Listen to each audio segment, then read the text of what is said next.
Welcome back to the channel. Shocking news has just broken out in the UK. Parliament has just passed an emergency bill aimed directly at Meghan Markle after she was accused of illegally using the titles of Prince and Princess for Archie and Lilibet.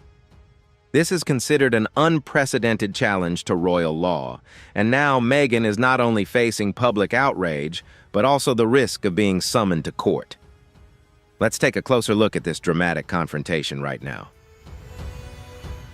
Do you think Meghan Markle is being treated too harshly and unfairly? If so, please comment 1. If you think the Parliament's actions are reasonable, please comment 0 to let me know.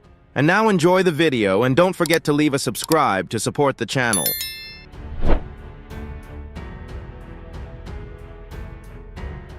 In the dead of night beneath the stained glass dome of Parliament, something unprecedented took place. A vote that had been whispered behind closed doors at Westminster for months. It had been discussed over tea in the private dining rooms of the Conservative Party, debated in the legal corners of the House of Lords, and finally exploded on the floor of the House of Commons. With a wave of the hand and a firm nod from the Prime Minister's bench, a bill had been passed that would rewrite the way modern royalty is viewed. A bill that would have repercussions not just in Britain, but around the world, and all because of Meghan Markle.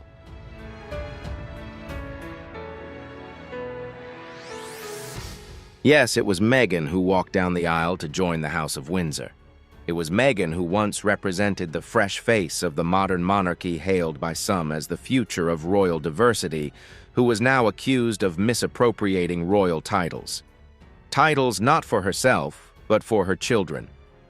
The misappropriation was not just in private family circles, but was also allegedly present on public platforms, legal documents, business ventures, and branding efforts far beyond the United Kingdom. The outrage was not just about what she did, it was about what she challenged centuries of royal structures, sacred traditions, and legacies protected by law.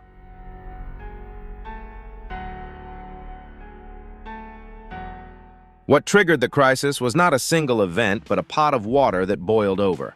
Over the past year, more and more critics and analysts have raised eyebrows at the way Meghan and Prince Harry have presented their two children, Archie Harrison and Lilibet Diana, in digital statements, media interviews, school applications, and even promotional materials tied to charitable endeavors.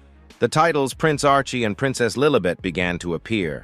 Initially, many assumed it was an innocent oversight, a hopeful parental ambition, or perhaps a misunderstanding.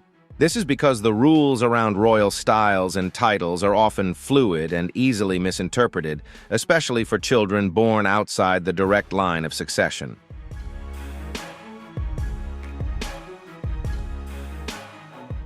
But insiders say the problem runs much deeper. Parliament has received private legal complaints from watchdog groups, legal scholars, and even individuals with past ties to the royal family, all of whom allege that Meghan has deliberately used royal titles without permission in a way that violates royal protocol and national laws that govern the sovereignty of the nation. With speculation that the Sussexes' children have never been officially granted HRH status, a simmering storm has developed into a full-blown constitutional crisis. The bill known as the Royal Titles Integrity and Protection Act is unlike anything modern Britain has ever seen.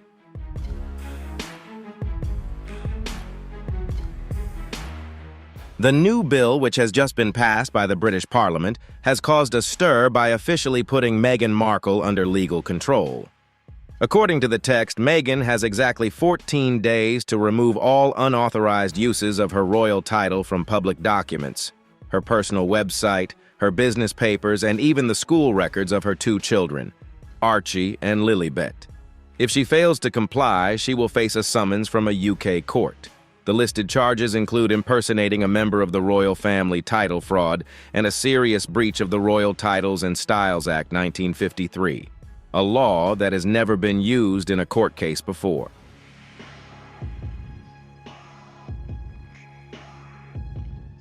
To understand how things have become so tense, we need to look back at the chain of events that has led to this unprecedented confrontation. Meghan, who was once greeted with a fairy tale wedding, now faces criminal charges in her own country. Her journey from royal bride to global sensation is a story of seemingly quiet but provocative moves and public statements that have never pleased the royal family. This is not just a family dispute. It is a legal battle that could change how Britain views royal power and its limits in the 21st century.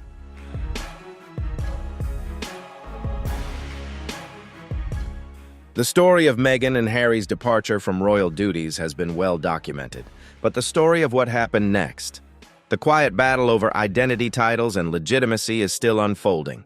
Why do titles matter so much? To most people, especially outside the UK, they may seem purely ceremonial, an outdated relic, a crown and a name. But in the UK and the wider Commonwealth, titles are more than tradition.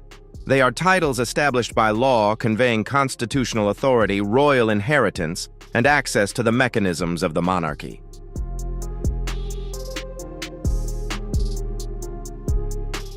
Using royal titles without permission isn't just rude, it's a violation of the structure that governs the line of succession itself. According to sources close to Buckingham Palace, the issue began to boil over when Meghan's team allegedly filed paperwork referring to Archie and Lilibet using their royal titles in their official capacity. This wasn't just a birthday card or a children's book. These were forms related to legal guardianship, school admissions tax returns, and even international travel. Government officials who reviewed the files flagged them, noting that the use of prince and princess may not have been officially approved under any royal charter or degree.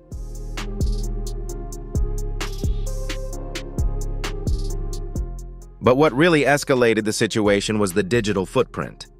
Meghan and Harry's Archie Foundation website, according to many legal observers, contained sections where the children were listed by their titles without any disclaimers or context. Press releases and public statements were seen as leaning on the royal brand while distancing themselves from the crown's responsibilities. Critics called it hypocrisy. Parliament called it fraud. The implications were staggering. If Meghan were found guilty of using these titles without official approval from the Crown, her actions could fall under laws typically used to prosecute individuals who impersonate law enforcement officers or counterfeit military medals.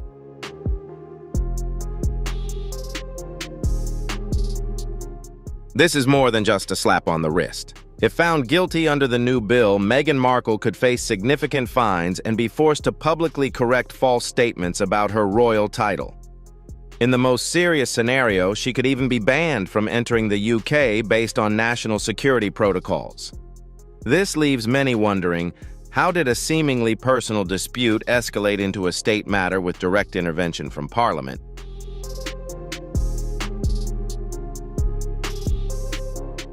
What do you think about Meghan Markle's decision to give Archie and Lilibet titles without permission, causing the British Parliament to be angry and pass a bill against the Sussexes? If you support the decision of the Parliament, comment number 2, and if you side with Meghan and Harry, comment number 5. Enjoy the video, leave a sub to support the channel, and turn on the notification bell so you don't miss the hottest developments about the British royal family.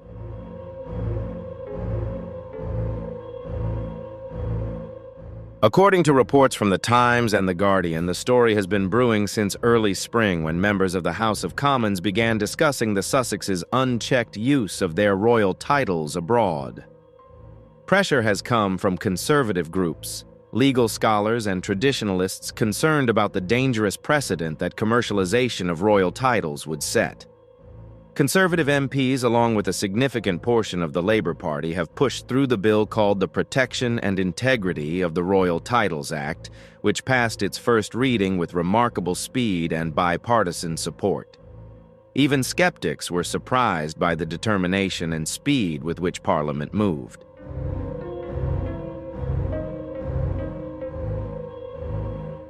Within 72 hours, the bill had passed its third reading in the House of Commons and had the backing of the House of Lords. Chancellor Rishi Sunak signed it into law without delay, making it clear that this was not just a royal matter, but also a matter of national identity and legal sovereignty. Behind the scenes, however, the palace is said to be divided. Sources say King Charles is torn between protecting the reputation of the monarchy and shielding his son's family from public humiliation. Camilla is said to be deeply concerned about what this means for the royal family's image, especially after years of trying to restore her public image.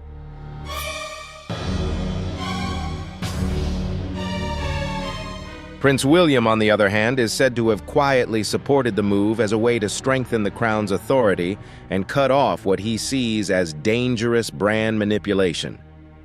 As for Harry, his silence has been remarkable. Neither he nor Meghan have issued an official response since the bill was passed. No press releases, no interviews, not even a public denial. Their silence is starting to speak louder than any words. Why aren't they defending the use of the title, and why is Meghan taking legal risks for what many might consider a trivial name on paper?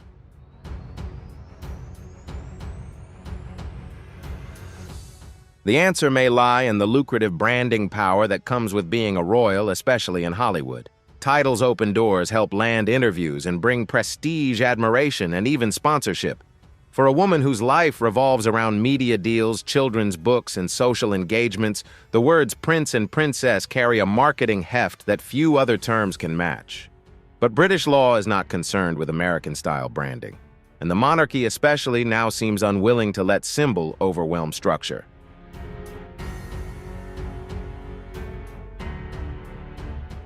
At a time when the monarchy is under intense scrutiny, from rumors about King Charles's health to growing Republican movements allowing the unauthorized use of the title, could disrupt more than just its public image. It could set a legal precedent that could cause chaos for a centuries-old institution. This video takes you behind the scenes of that chaos. We'll take you through the events that sparked the fury of Parliament, the closed-door conversations between lawmakers and palace insiders, and the legal consequences Meghan now faces. You'll see the real-life consequences of treating the royal identity like a brand. By the end, you'll understand not just the law, but the legacy at stake.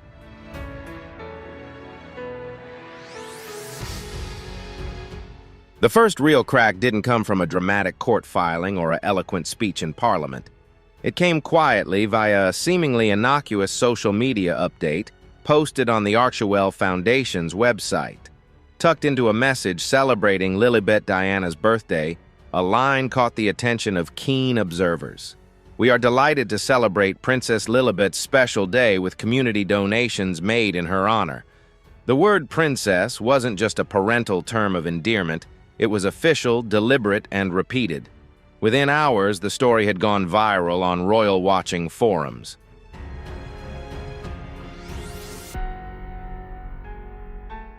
Was it an honest mistake, a deliberate PR stunt, or a more calculated move?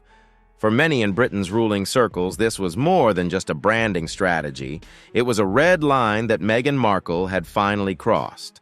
The phrase title fraud began to appear frequently in the media and on social media.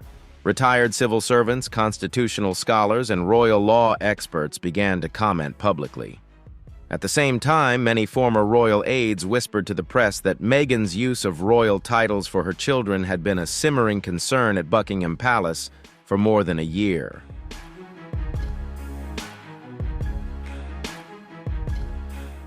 The core of the scandal is emerging the sense that the Sussexes, Harry and Meghan, are trying to redefine the concept of royal on their own terms. Since stepping back from official royal duties in 2020, the couple have never really left the limelight. They have insisted on a desire to retain some of their royal identity, especially the global recognition that comes with it. Although Queen Elizabeth II has allowed them to keep the titles of Duke and Duchess of Sussex, their use of the HRH, His, Her, Royal Highness titles has been quietly suspended, and the pair have been told they will no longer be official representatives of the crown.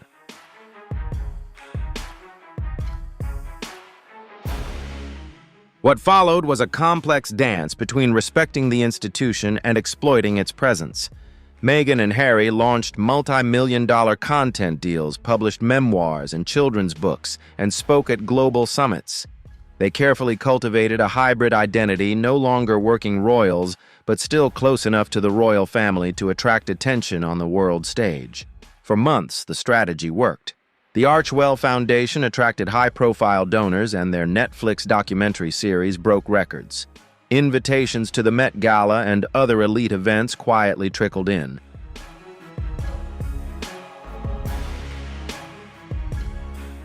However, mentions of the titles have since begun to appear more assertively, particularly in digital and legal documents associated with their children. Critics have pointed to charity documents, press releases, and travel documents allegedly filed with both the British and U.S. governments that include the titles Prince Archie and Princess Lilibet. Neither title has ever been officially confirmed by Buckingham Palace through a public statement or new diploma, which is the usual way for titles to be officially bestowed on royal offspring. Yet, on American soil, the Sussexes are being introduced to the world not simply as members of a famous family, but as full-fledged royals.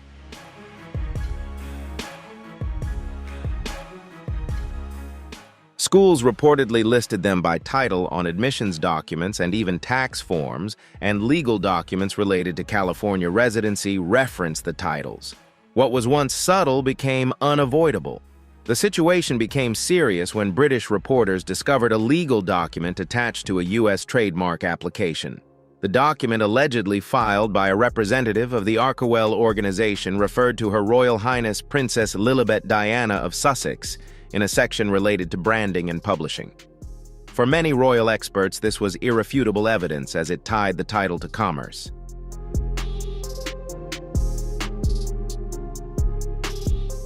The monarchy, a centuries-old institution defined by tradition, is now being dragged into the realm of market capitalization. Within 48 hours of the leak, a firestorm had erupted in the British Parliament. Some lawmakers who had long criticized the Sussexes' independence from traditional royal duties seized the moment. MPs on both sides of the political aisle began drafting formal complaints to the Prime Minister's office. Legal experts were called in to assess the viability of a law to curb the unauthorized use of royal titles. And in private whispers, rumors began to spread that King Charles himself was deeply uncomfortable with the use of titles he had not formally bestowed.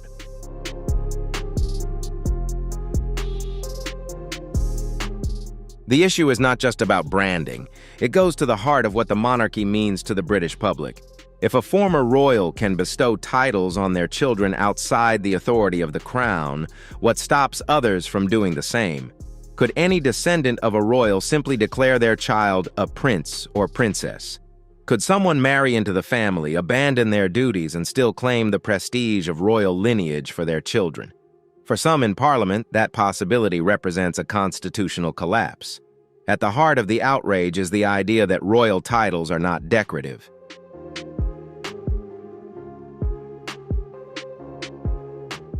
They are legal representations and symbols of national identity, defining lineage and tying individuals to the very fabric of British governance.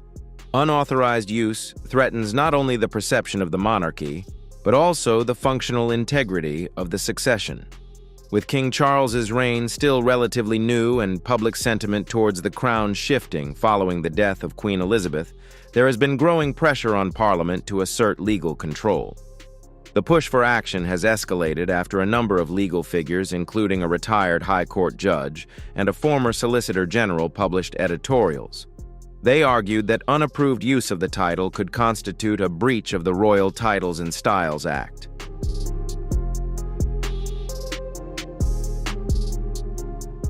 That law, originally designed to protect the dignity of royal titles, has not been invoked for decades. But now the legal precedent is being revisited, and lawmakers see an opportunity to make a historic stand. One of the most vocal was MP Geraldine Rowe, who delivered a scathing speech.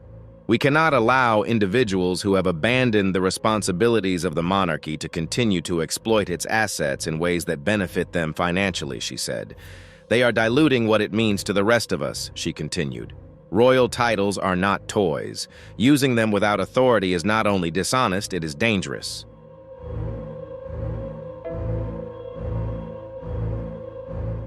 What followed was a wave of bipartisan support. MPs from across the political spectrum issued official statements calling for immediate action. Public petitions began circulating online, some gathering more than 100,000 signatures in a matter of days, calling for a legal framework to limit the indiscriminate use of the title. The media began calling it the Markle Clause, a tongue-in-cheek reference to the proposed new law. And behind the scenes, the palace remained silent, but not idle. Insiders reported a series of exchanges between royal advisors and the Prime Minister's legal team.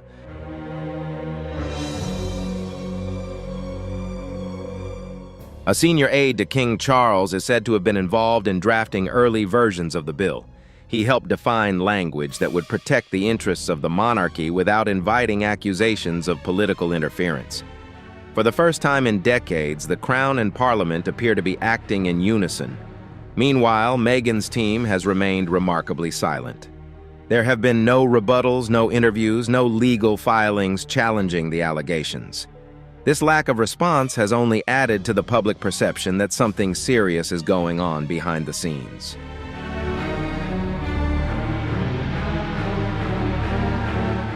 Was Meghan seeking legal advice, preparing to comply, or preparing to fight for Parliament? The lack of cooperation cemented its decision. The time for debate was over. The time for action had arrived. And so, late on a Monday evening, the Royal Titles Integrity and Protection Act was introduced to the floor of the House of Commons. Within days, it had passed through its early stages, and by the end of the week, it was on the brink of becoming law. The tipping point had arrived.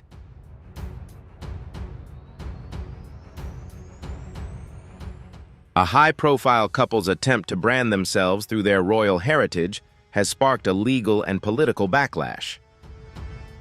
The consequences extend far beyond Sussex, California. What began as a birthday announcement has ended with Parliament preparing to drag a duchess into court. And for Meghan, the countdown has begun. It's not a normal day in Parliament. The session has been extended by 3 hours to accommodate what officials have called an emergency debate.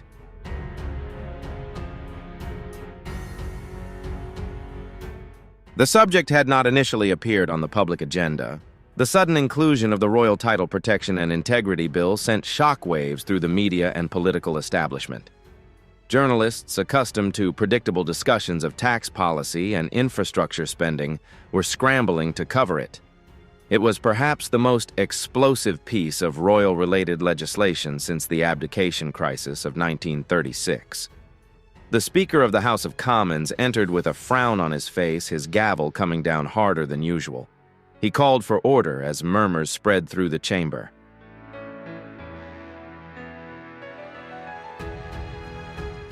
In the front row were MPs with thick files, many of them labeled Royal Secret Affairs.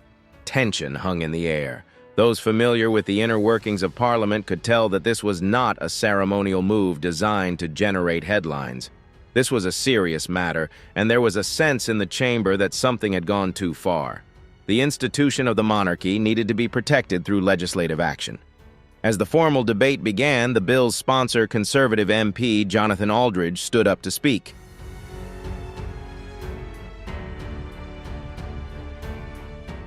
A staunch monarchist and former legal advisor to the Home Office, Aldridge's words were carefully chosen but filled with anger. "We are gathered here today not to strip anyone of their dignity, but to preserve the dignity of an institution that defines us as a nation," he said. "The unauthorized use of royal titles, particularly by individuals who have formally retired from service to the Crown, cannot go unchecked. This is not about family disputes. This is about the integrity of the nation." A murmur of approval followed.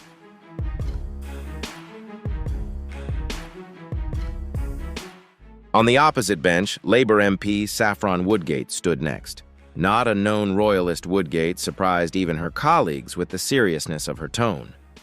"I have disagreed with the monarchy more times than I can count," she said, "but I agree with this bill. What Meghan Markle has done is not merely crossing a cultural boundary. She has crossed a legal boundary. And if we do not act, we are signaling to the world that Britain's most sacred institutions are open to commercial exploitation."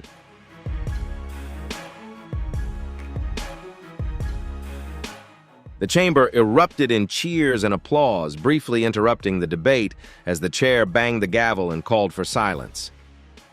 Outside in the media rooms, broadcasters scrambled to change the night's coverage.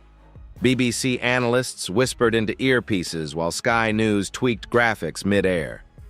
What started as speculation turned into a historic moment. Opposition to the bill was surprisingly thin. A few MPs expressed concern about targeting a former royal who was now a public figure abroad.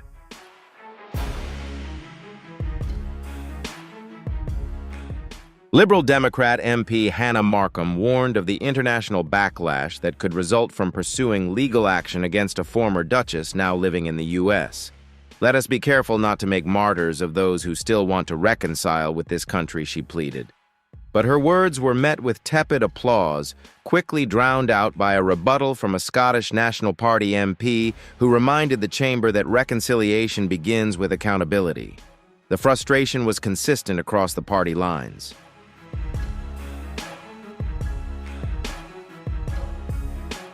Some lawmakers expressed outrage at the idea that royal identity was being rebranded as what one MP called a lifestyle accessory. He pointedly referred to the use of titles on Netflix promotional material and book launches. Conservative MP Elspeth Troway scoffed, "If we allow this to continue, every celebrity whose cousin is married to a member of the royal family will be able to sell tea towels stamped with the crown." But perhaps the most moving moment of the night came from an unlikely source veteran MP, Sir Clive Fenwick.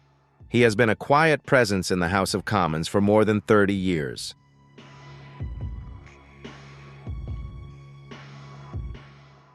He rarely dabbles in royal matters. His voice trembles as he talks about growing up under Queen Elizabeth and watching the institution evolve through war, scandal, and reform.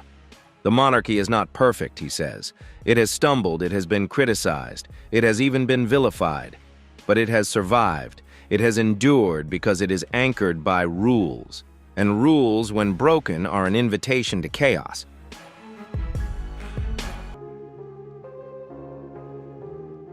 As he sat down, a momentary silence fell over the chamber. Even seasoned commentators admitted they had never seen Parliament unite around a royal issue with such clarity.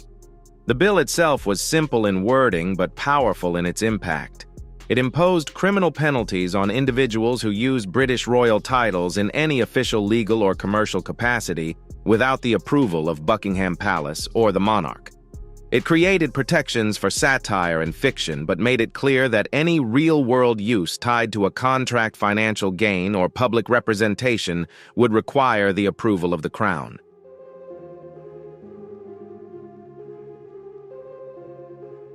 Crucially, it sets out a 14-day compliance period specifically designed to give Meghan Markle time to withdraw use of the title from all platforms and legal filings before facing a trial. During the debate, MPs read out excerpts from trademark applications allegedly filed by Meghan's legal team in the U.S. They used them as evidence that the unauthorized titles had moved beyond cultural use into the realm of commerce. You don't trademark a child's name unless there's financial value to the name, one MP said, holding up the filing. And you don't assign the prefix princess without authority unless your intention is to create legitimacy.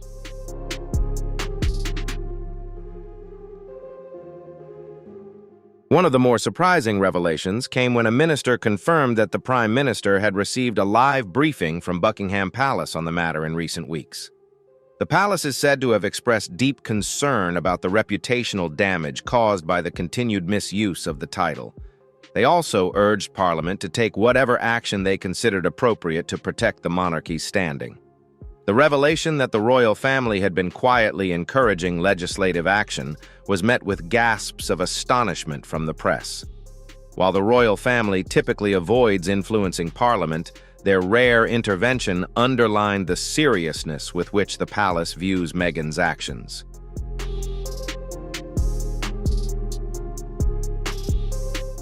As the debate dragged on into the evening, a consensus emerged. More than a matter of political image or media reaction, this was becoming a referendum on the future of royal power in a modern digital world. If anyone could brand themselves as royal and make money from it, what did titles mean? Just before midnight, the final vote was called. The room, though weary, was buzzing with anticipation. The chair read the motion aloud, and the cheers were louder than anyone had expected.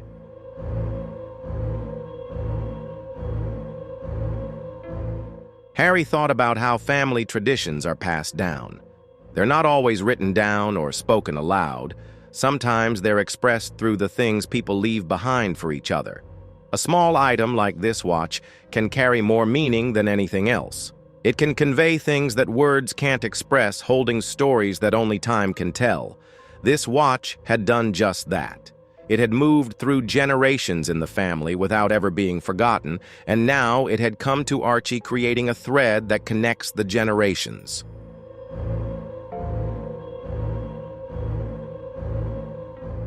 That royal identity, especially when attached to children who may one day be asked to take their place in history, is not something to negotiate, interpret, or rebrand internationally. Outside, the media frenzy is back on. Headlines blaze across the morning newsstands. Titlegate explodes in House of Commons, one paper proclaimed. Meghan faces legal ultimatum, another screamed. American television networks scrambled to cover the breaking news, spinning it in a variety of ways, from royal repression to constitutional abuse of power.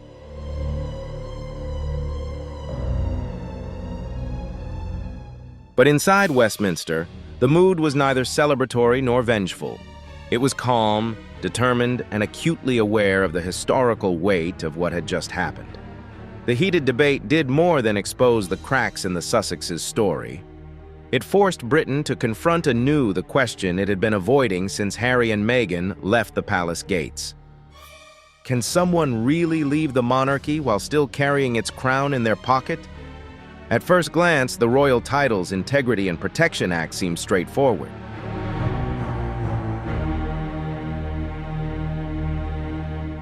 It's just a few dozen pages of parliamentary language and legal definitions carefully laid out in plain text. But beneath the surface of this legislative document lies one of the most powerful constitutional weapons ever aimed at a member of the royal family. More specifically, at a former royal. The timing, choice of language, and targeted nature of the provisions suggest it was written with meticulous precision, and Meghan Markle is right at the center of this legal barrage.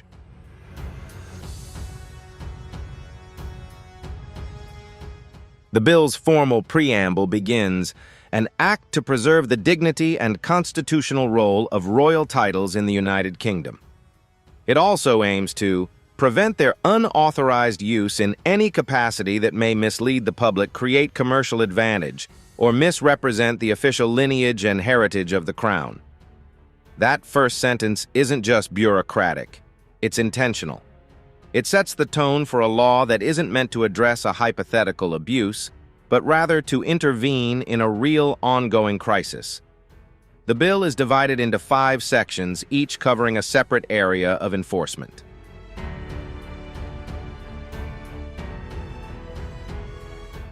These areas range from digital media to legal documents, and it carefully carves out exceptions for use in satire, parody, and journalism.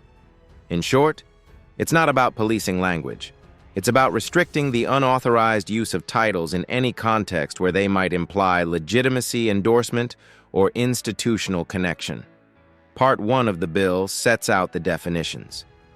Here, royal titles are explicitly defined as any title granted by a degree including Your Highness, Prince, Princess, and any title associated with royal decrees or family affiliation.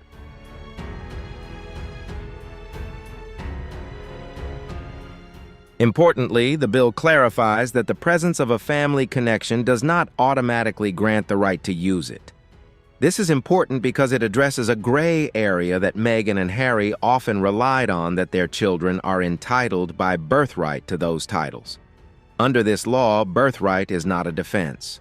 Only a formal designation by the reigning monarch supported by a document or declaration allows use.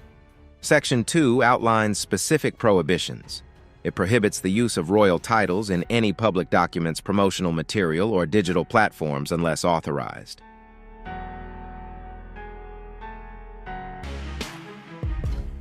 This list includes, but is not limited to, nonprofit websites, children's school records, social media bios, interview introductions, podcast recordings, brand profiles, and more. Importantly, the law also prohibits such use across all commercial projects, products, book titles, advertising, and endorsements. Any attempt to monetize a royal title even indirectly is now considered a punishable offense. This section of the bill goes further than expected, targeting proxy representation. This means that a third party, such as an administrator, lawyer, or family member, cannot use titles and official representations unless they have received royal permission.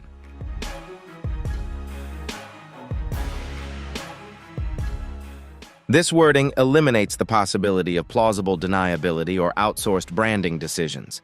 It places responsibility on individuals regardless of who disseminates the title. Section 3 deals with enforcement. This is where the bill gets particularly aggressive. When unauthorized use is discovered, the Crown Prosecution Service is empowered to issue a formal infringement notice.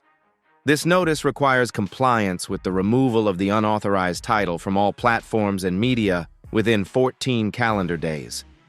The clock starts ticking from the moment the notice is issued.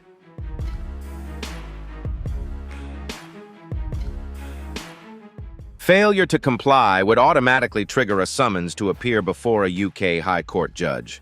The bill also sets out penalties.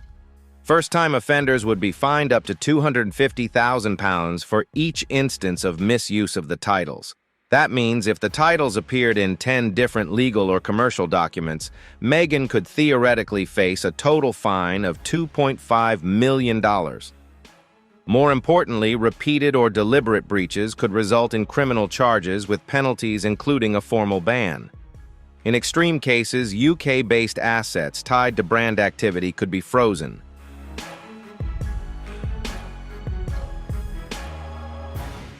One of the more prominent provisions in this section allows British courts to work with international bodies under reciprocal copyright and trademark laws. In simple terms, this means that the government can reach across borders to compel digital platforms based in the US or elsewhere to remove content or material containing unauthorized titles.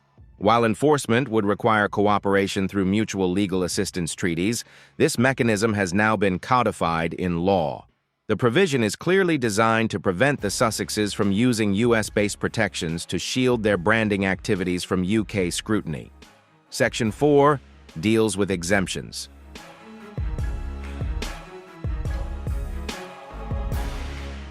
This is where lawmakers ensure that the law cannot be accused of stifling free speech or creativity. Documentaries, works of fiction, satire, parody, educational content, and journalism are explicitly protected. This means that a Netflix drama about the royal family can refer to Prince Archie as a character. However, a real-life press release from a charity cannot. This distinction is important.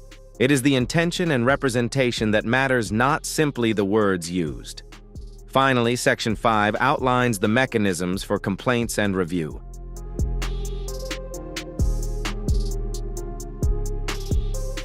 If someone receives a notice of infringement and believes it is flawed or politically motivated, they can file an objection within a 14-day compliance period. A special judicial panel will be set up to review such cases within 30 days of filing. The panel must include at least one judge with experience in constitutional law and one expert in royal protocol. This measure, while procedural, has been included to ensure the law will stand up to scrutiny in both domestic and international courts. But while the bill is written in legalese, its political and cultural implications cannot be ignored.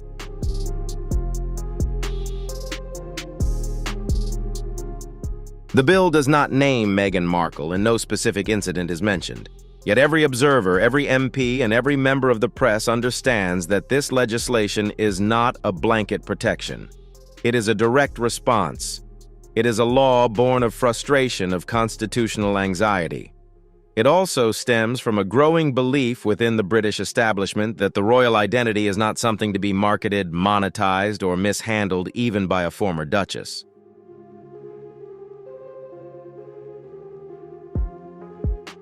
According to senior government officials, the Royal Titles Integrity and Protection Act went through no fewer than 7 internal drafts before it was passed. The drafting process involved extensive consultation with legal experts, constitutional scholars, and even experienced former royals. Fierce debates took place behind closed doors over the scope of the law, weighing how far it should go to protect the institution without provoking an overreaction.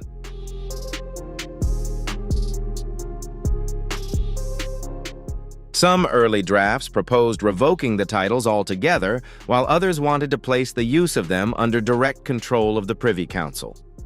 Ultimately, a compromise was reached that focused on protecting the public identity and legal clarity of the royal family. However, the provision of a 14-day compliance period caused controversy in legal circles and the media. Government sources said lawmakers wanted to send a strong and clear message to the Sussexes about how seriously they were taking the matter.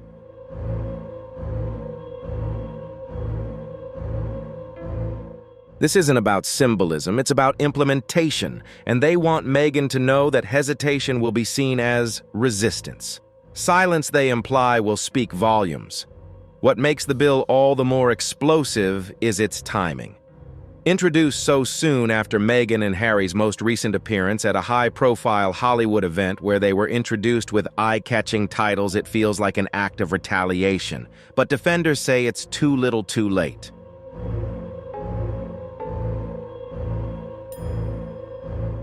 For years, there has been growing unease about the way the Sussexes have balanced royal symbolism with the independence of American-style celebrities.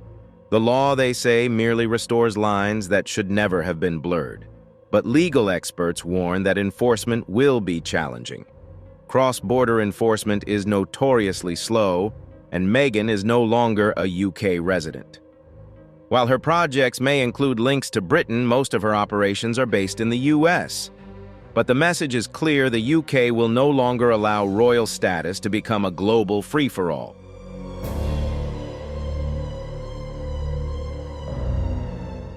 At its core, the bill is not about punishing a former royal. It is about defining where royalty ends and misappropriation begins. For centuries, the British crown has been both a symbolic and a legal institution. Allowing its titles to become a casual branding tool risks diminishing its dignity, undermining public trust, and rewriting history by omission. In essence, the Royal Titles Integrity and Protection Act is a line in the sand. Parliament has made it clear that you cannot benefit from the royal legacy without following royal law.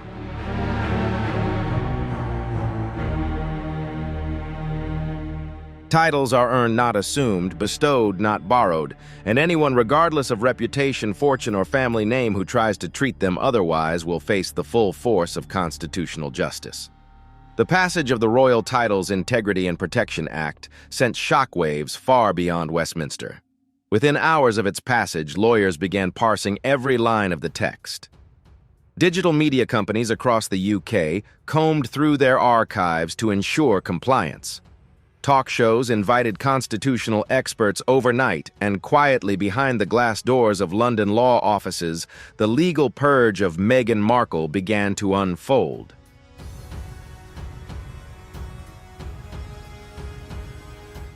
The language of the bill is clear. Anyone found to be misusing a royal title, even outside the UK, could be held liable. This would happen if the misuse involved British authority, whether through commerce and online presence, or branding involving British citizens or organizations. And Meghan's branding, which is largely tied to her charity work and media projects that involve activities in the UK, would fall squarely within that scope. The first official move came just 3 days after the bill became law. Meghan Markle has been served with a legal notice from the UK's Crown Prosecution Service.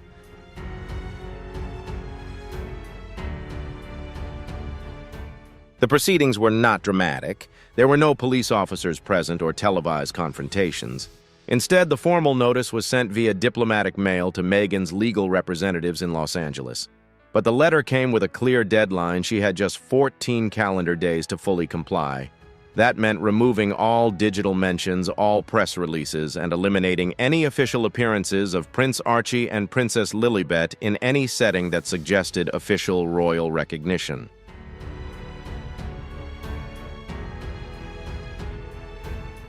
The letter also makes clear the serious consequences if Meghan fails to comply within the stipulated time. If the changes are not made, a High Court judge will issue a formal summons for her to appear in London. While she has the right to contest the charges and appeal, failure to appear without a valid reason could trigger additional legal action, making the situation more complicated and unpredictable than ever.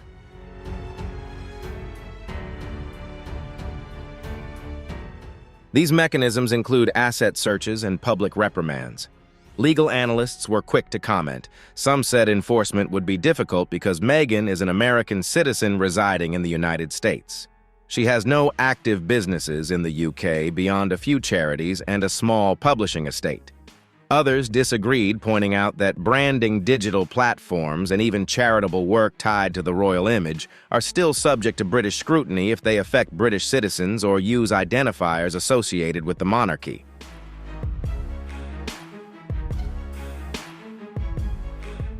But the real shock came when it was revealed that the Crown Prosecution Service had quietly begun collecting documents. More than 20 pieces of evidence were collected, including screenshots from websites, records from the U.S. Patent and Trademark Office, and promotional materials from Archewell-related ventures. A leaked internal memo dated weeks before the bill passed showed that legal teams had been monitoring Meghan's branding efforts for months, perhaps even a year. The document listed a number of potential violations. These included the use of the name Princess Lilibet in charity announcements.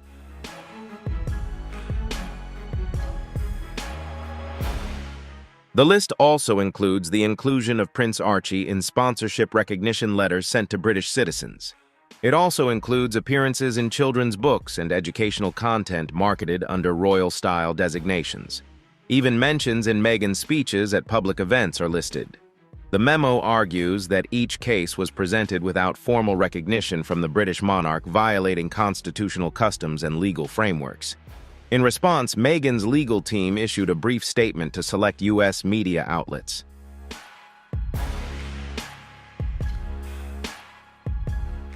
The Duchess of Sussex has always acted in good faith and in the best interests of her children, the statement read.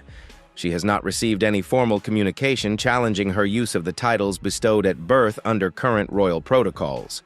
It was a measured, non-specific denial that resonated emotionally but avoided any direct engagement with the requirements of the new law. In the UK, however, the statement was not well received.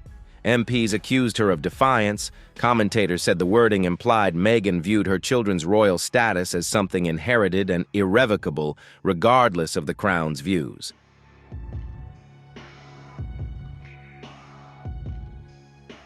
This has raised an uncomfortable question. Is Meghan preparing to fight the lawsuit not with compliance but with defiance? Rumors have circulated that Meghan could invoke international protections under U.S. law. Some experts predict she will try to argue that the new UK law violates free speech and parental rights. Others suspect she may try to blame her team, arguing that any misuse of the title was the result of staff oversight, not personal intent. But under the language of the new law, such defenses will carry little weight. Responsibility lies with the individual who benefits from the unauthorized use of the title.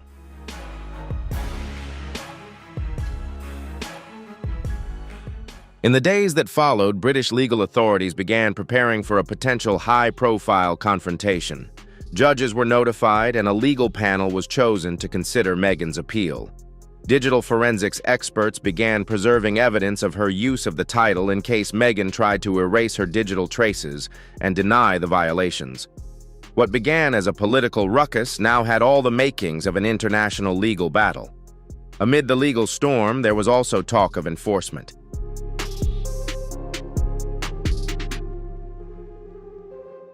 Would Meghan actually be forced to appear in a UK court? And what if she didn't? Would the British government seek to get the U.S. Department of Justice involved? Could they ask for cross-border cooperation through treaties like the UK Mutual Legal Assistance Treaty? Legal scholars say that while extradition for such an offense is unlikely because it does not qualify as a criminal act under most international protocols, the UK could still take symbolic action.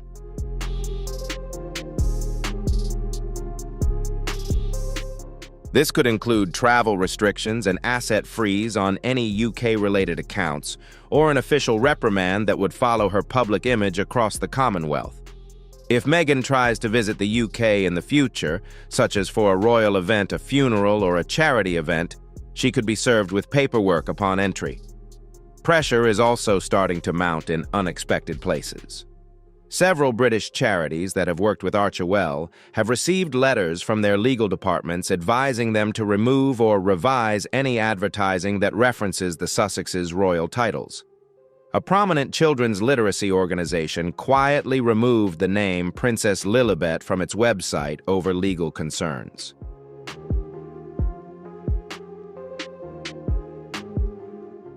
In private circles in Los Angeles, the mood is said to have changed. Insiders say Meghan has been taken aback by the speed and severity of the backlash. She expected criticism. She has endured it for years from British tabloids and royal traditionalists. But this is different. This is not commentary, this is prosecution. And now she faces a legal framework designed to target her. Reports from her inner circle suggest that Meghan is carefully weighing her options.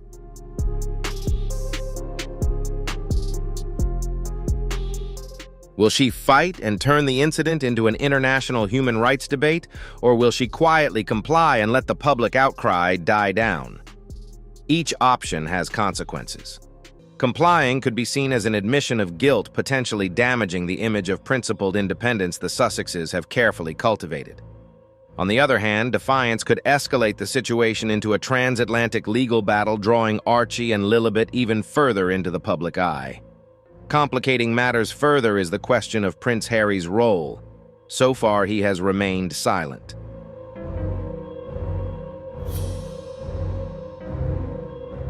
But if Meghan decides to fight the charges, she may need him to publicly assert that his children's titles were used with his permission. Doing so, however, would put him in direct conflict with his father, King Charles, potentially irreparably fracturing an already fragile family relationship. And there's another complication.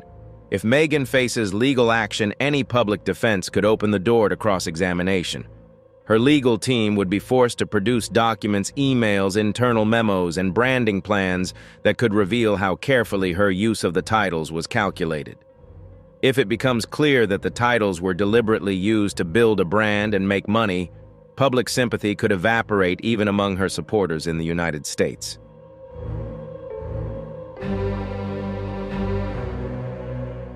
In Britain, the tone of the press has changed rapidly. Meghan, once portrayed as a woman unfairly excluded from royal life, is now framed as someone trying to rewrite the rules to suit her ambitions. Headlines question whether she has finally gone too far.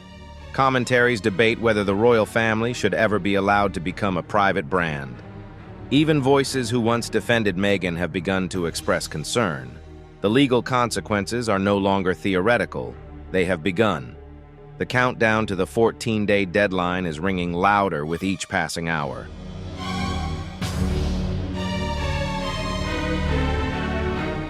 All eyes are now on one woman. Will Meghan Markle bow to the power of the crown she has relinquished, or will she choose to defy and force a court battle that could redefine what it means to carry on the Windsor legacy? In the quiet rooms of Clarence House, away from the glare of the media and the tabloid headlines, a very different storm is brewing. Unlike the public fury in Parliament or the legal notices in Los Angeles, King Charles's anger is a slow burn. It is an accumulation of slights, broken trusts, and what he sees as a flagrant betrayal of the institution he now leads.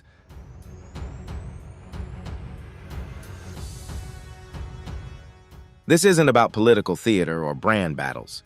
It's personal. It began with a series of discreet communications between palace aides and Meghan's team. Early last spring, after reports of unauthorized use of the title emerged, a senior advisor to King Charles tried to arrange a private meeting with Meghan's representatives. The goal was simple: to demand an explanation, secure a commitment to stop further abuse, and preserve family unity. Meeting invitations were never returned. Calls went unanswered. Emails were dismissed on the grounds that they were under legal review. Such silence is rare in royal circles.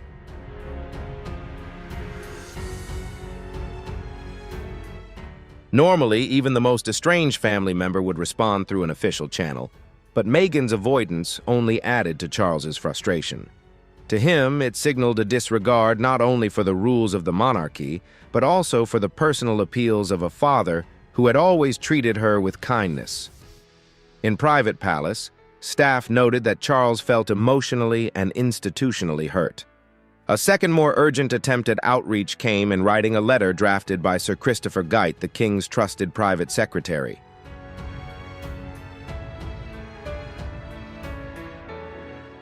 The letter reminded Meghan of her public pledges to respect the crown, referencing her wedding vows to honor and respect the royal family. It outlined specific instances of the title being used, which had been recorded by the palace's legal staff, and demanded that it be withdrawn immediately. There was no response. It was this silence, insiders say, that turned Charles's annoyance into rage. Private sources say that on the morning he learned of the bill's progress through Parliament, he threw a hardback book, a volume of constitutional law, across his office. He then summoned senior staff and told them to ensure no one played with what this family stands for.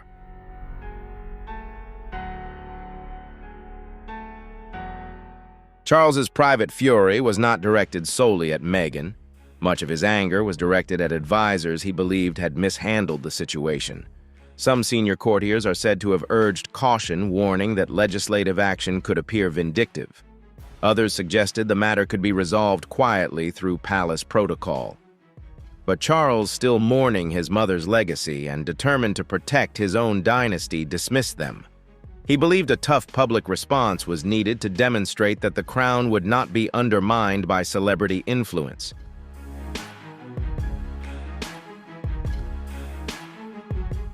In the weeks before the bill was introduced, palace insiders describe a frenetic back and forth. Charles met with his private legal counsel daily, reviewing drafts of parliamentary language and making edits. He consulted constitutional scholars, asking detailed questions about comparative precedents in European monarchies. He even considered the impact on public opinion.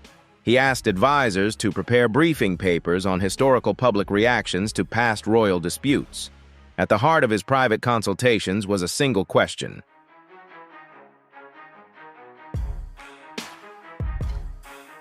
The question was, what is the point of being king if your power can be leased to a former member of the royal family? For Charles, the issue was existential. The crown was more than a symbolic head. It represented centuries of continuity, a living thread that had run through wars, reforms, and revolutions. If anyone could borrow its symbol at will, the fundamental premise of the monarchy, its sanctity, would be eroded. But Charles did not reveal these existential reflections publicly. His official statements remained measured and focused on constitutional norms.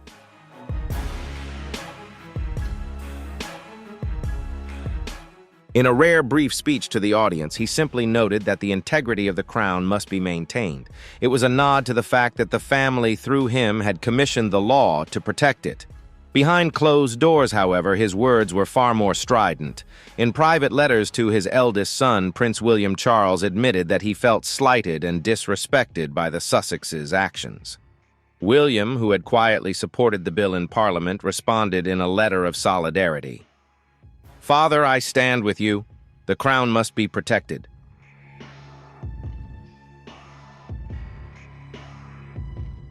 The letters were circulated within a small circle of senior royals, cementing the family's united front, at least publicly, against Meghan's use of the title.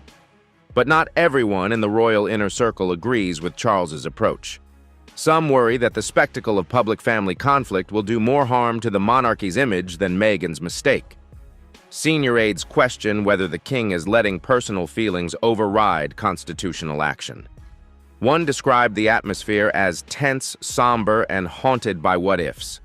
Another whispered that few had seen Charles so consumed by anger since his mother's funeral a few months ago.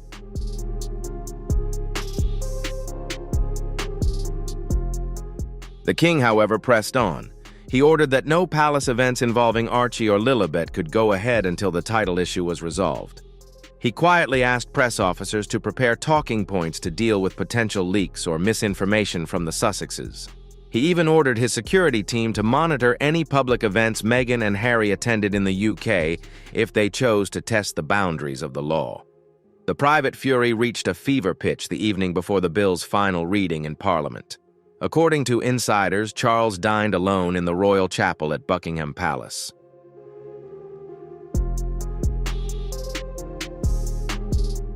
He went over the final draft line by line. His face, seen by only a handful of witnesses, was stern, determined, and unwavering. He knew that once the bill was passed, there would be no turning back.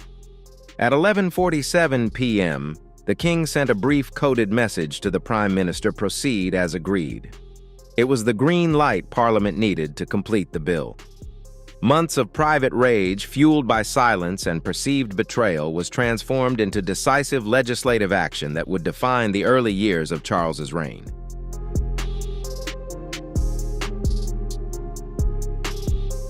Still, Charles felt burdened by the personal cost. He knew the bill would further alienate Meghan and put her and Harry on deeper conflict with the monarchy. He understood that some would see it as heavy-handed, even vindictive. But in his mind, there was a larger obligation to history, to the institution, that he would one day pass on to his grandchildren. He also had an obligation to the millions of people who still looked to the crown as a symbol of stability and service.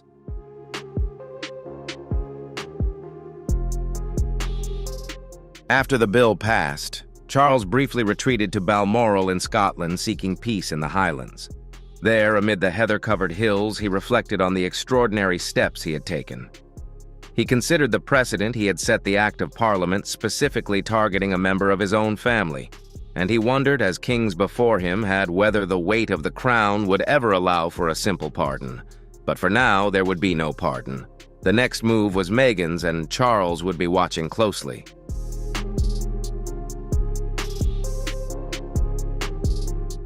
His private rage became public law, and in the transformation, he believed he had saved the monarchy title by title.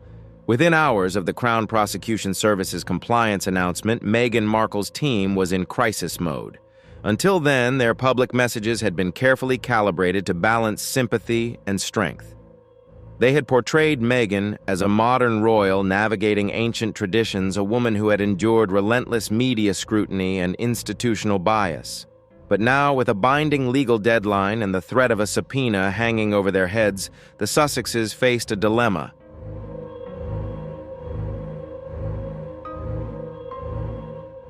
On the morning of the announcement in Los Angeles, Meghan's chief communications strategist convened a virtual meeting with her legal team brand managers and a small group of trusted advisors. The agenda was clear: how to respond in a way that minimized legal risk, maintained public support, and preserved the couple's carefully crafted narrative of principled independence. The instructions were immediate: acknowledge the letter without admitting wrongdoing, express a willingness to cooperate, and emphasize Meghan's good faith belief that her children's titles were bestowed upon them at birth. But executing that instruction proved tricky.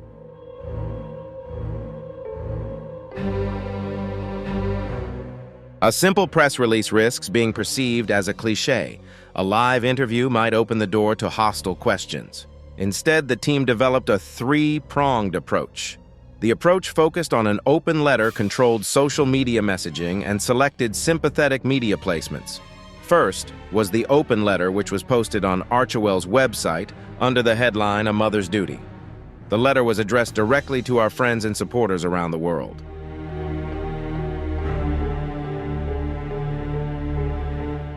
In carefully measured language, Meghan wrote that she had always sought to honor the traditions and dignity of the crown while forging a new path as a mother and supporter of causes she loved. She expressed surprise at the legal notice, describing it as a misunderstanding of matters that had been decided at the time of her children's birth. She emphasized her children's rights as descendants of the crown and her belief that their titles were granted in accordance with custom and precedent. Crucially, the letter did not provide any formal legal recognition. Meghan wrote that she was consulting with legal counsel to ensure full compliance while maintaining my responsibility as a mother to protect the identities of my children.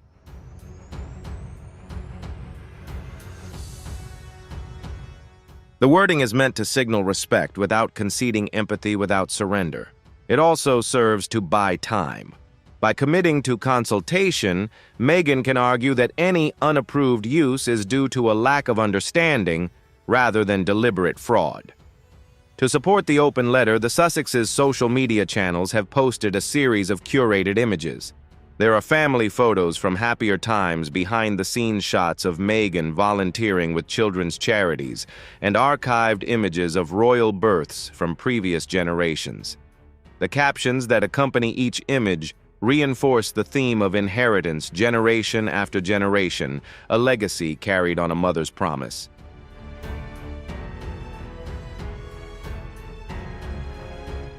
The posts focused on visual storytelling designed to generate viral sympathy and drown out headlines about title fraud. Meanwhile, Meghan's legal team prepared a targeted communications strategy. They arranged for two sympathetic media outlets, a leading U.S. women's magazine and a British digital platform known for its progressive commentary, to publish in-depth articles that would provide a deeper look at Meghan's perspective. Each article featured interview excerpts from a carefully selected journalist. The excerpts portrayed Meghan as respectful of the monarchy, but hurt by what she saw as a punitive legal response.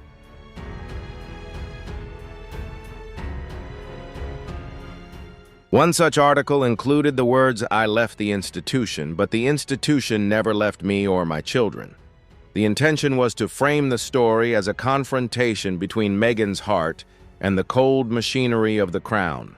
Behind the scenes, however, tensions were running high. Some advisors warned that the inheritance argument was legally weak under the new law, which makes it clear that birth alone does not confer the right to use a title.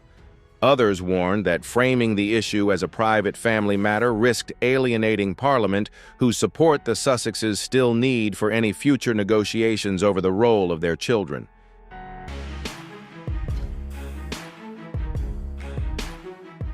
As the 14-day deadline approaches, Meghan faces mounting pressure. Every day brings new headlines parsing her open letter, speculating whether she will comply or defy it. Commentators debate whether the public will side with the underdog or an institution that prides itself on rules and traditions. Polling data leaked to the press shows a divided public. A significant portion of Americans support Meghan unconditionally, while a large portion of Britons back Parliament's tough stance. The most dramatic developments come on day 10 of the deadline.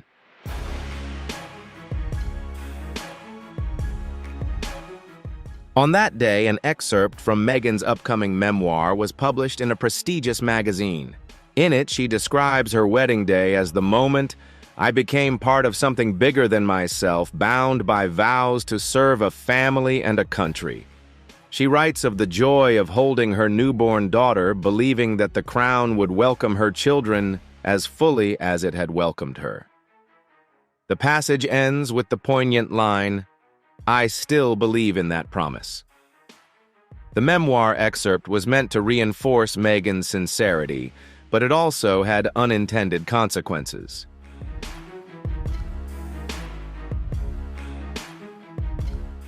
Legal experts point out that her own words acknowledging her oath to respect the monarchy could be used as evidence. This would show that she knew the rules of the crown and deliberately chose to use royal titles despite any doubts. Crown lawyers have quietly marked that passage in their internal case files. With just 2 days left until the deadline, the Sussexes face a crossroads. Should they issue a formal compliance notice, removing all references to royal titles from their platforms, or should they take a bolder approach and challenge the constitutionality of the law?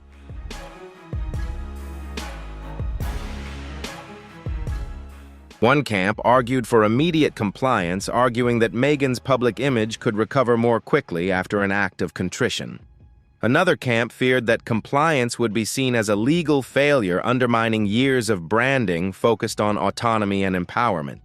Meghan eventually issued a second, more substantive statement on day 12. It began with an admission. In light of the recently enacted Protection and Integrity of Royal Titles Act, I have instructed my team to update all public documents and references to my children's titles. She stated her intention to complete the process within the next 48 hours, essentially extending the deadline by asking for leniency. She also noted her desire to work with palace officials to establish clear guidelines going forward.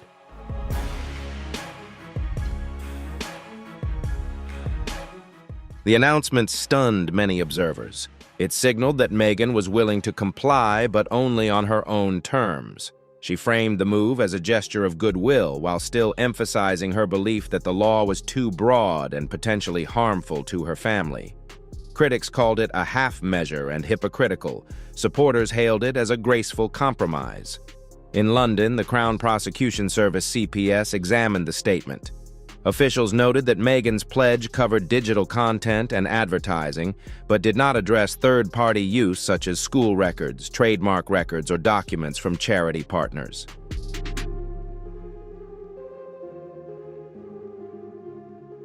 The notice also lacked specific evidence that the removal had been completed. On day 14, the CPS issued a follow-up request which required detailed written evidence of compliance by the end of the day. Meghan's team raced to meet the request. By midnight, they had presented a list of more than 150 URLs, documents, and media assets that had had their title references removed. They also provided screenshots showing the before and after versions.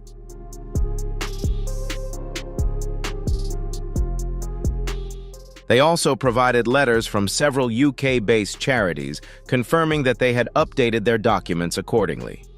Some prominent platforms, such as a major online bookstore, issued public corrections, removing the name Princess Lilibet from book descriptions.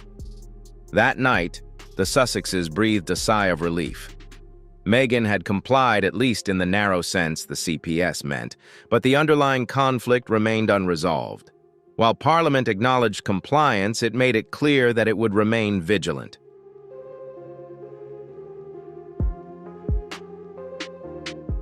The new law has put Meghan Markle under intense scrutiny with the risk of being reinvestigated if she repeats the offense. After receiving formal notice, she has 14 days to remove all royal references from public platforms. Beneath the facade of compliance, Meghan's emotional media style clashes with Britain's strict legal system. Having to give up the right to use her title for personal purposes is a huge loss for her brand. When the deadline expires, the silence that replaced public response suggests that Meghan has been forced to bow to institutional pressure. Now the question is, can she continue to maintain the image she has built, or will she be reshaped by British law?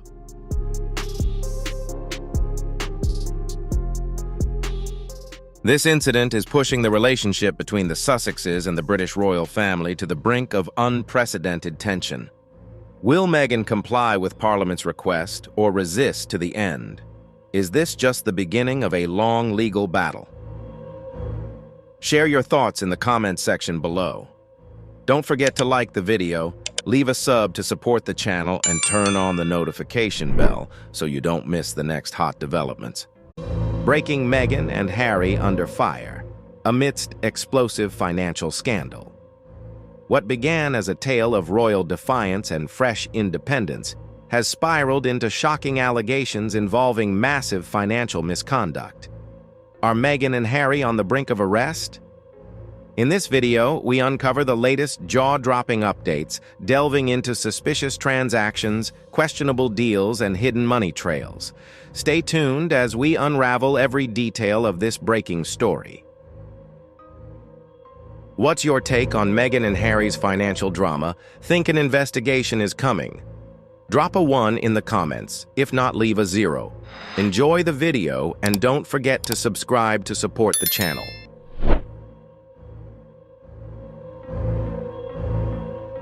Recently, the documentary Where Has the Money Gone has sparked widespread attention by exploring the Sussexes' lives. The film poses the question, were you lucky to get a job, highlighting Prince Harry's struggle to adjust to life outside the royal family. Meanwhile, Meghan, known for the carefully crafted image she's built, now faces major life changes. Just a few years after announcing their decision to step back from royal duties for a more ordinary life, they're now living in a multi-million-dollar mansion complete with lavish amenities and top-tier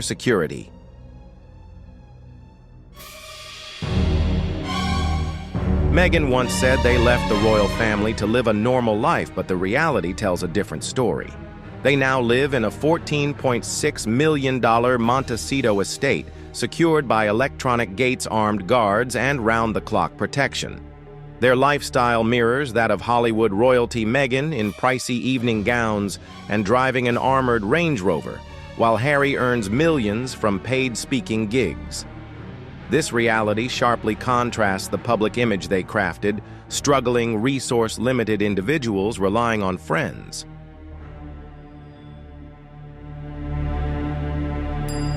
What's puzzling is that after stepping away from the royal family and claiming they were financially cut off, Meghan and Harry have secured multi-million-dollar deals with giants like Netflix and Spotify.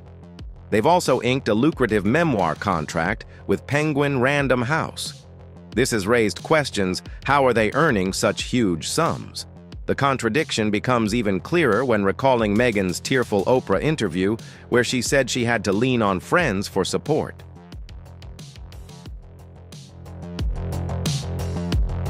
A controversial aspect of Netflix's documentary is how it uses Princess Diana's personal memories and image not to honor her, but as a business strategy to attract viewers and investors. Many are questioning whether this is exploiting Diana's pain and legacy for profit. Rather than a healing tribute, it appears more like monetizing grief, a calculated move within their PR playbook.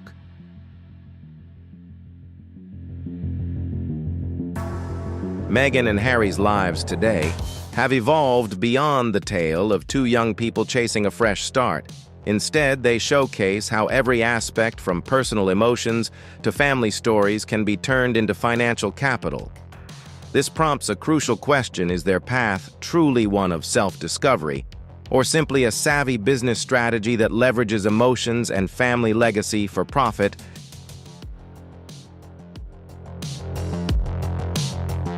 Crafted by some of Hollywood's sharpest minds, Meghan and Harry's story has shifted from palace loneliness and tragedy into a sprawling commercial empire. From the emotional moments in their groundbreaking Oprah interview to the showcase of their lavish Montecito mansion lifestyle, every element has been used to build their brand. They've transformed personal hardship into assets, spanning memoirs, podcasts, and even a luxury jam line called American Riviera Orchard.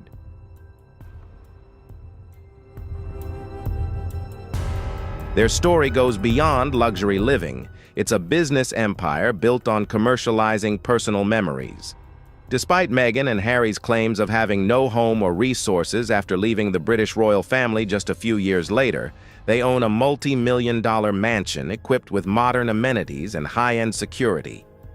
This sparks a major question: how did they generate such an enormous fortune?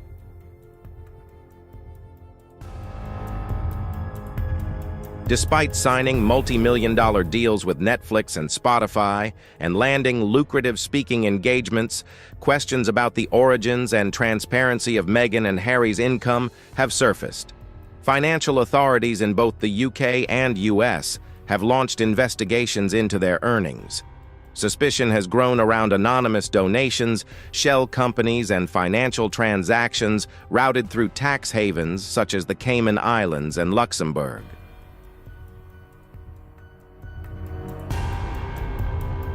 Financial experts suspect Meghan and Harry may be using strategies to convert commercial income into charitable donations to reduce tax liabilities or legitimize funds more easily. While such tactics are common among the ultra-wealthy, it raises serious concerns when applied by a couple who publicly advocate for transparency and fairness, making this a matter that demands careful investigation.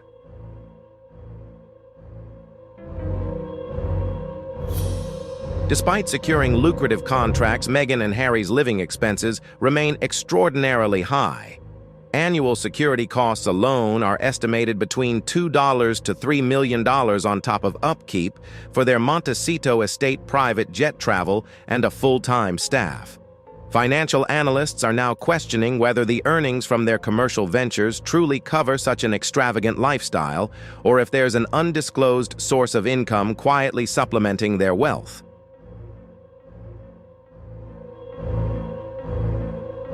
Amid unclear income sources and inconsistencies in their financial disclosures, the pressing question remains, where exactly does Meghan and Harry's money come from and where is it going?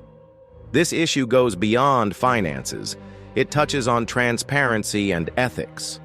Despite their public stance advocating for fairness and openness, the methods behind their earnings and expenditures have sparked serious concerns about the legality and morality of their financial practices.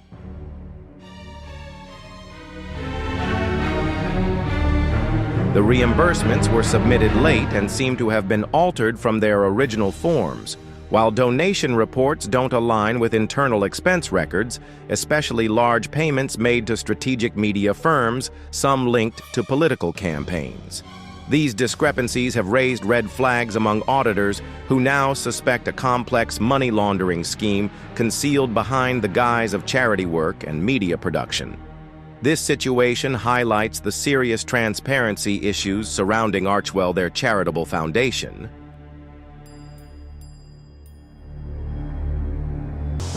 Exactly what began as a heartfelt narrative of healing and breaking free from royal constraints now seems overshadowed by complex financial dealings and a lack of clear transparency.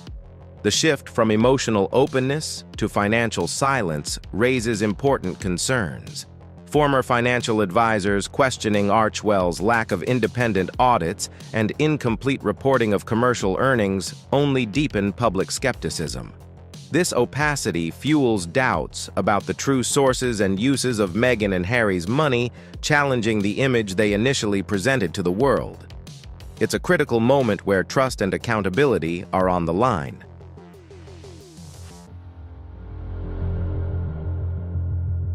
Harry and Meghan have built their public image around stories of personal pain, trauma, and victimhood, framing themselves as victims of the monarchy, racism, and rigid traditions. While this narrative has connected deeply with many, the constant use of their struggles in media, deals, speeches, and branding raises questions about whether they are authentically sharing their journey or strategically commodifying their pain for financial gain. This blending of personal trauma with business interests creates a complicated dynamic where it's difficult to separate genuine healing from a carefully crafted brand fueling public skepticism about their true intentions.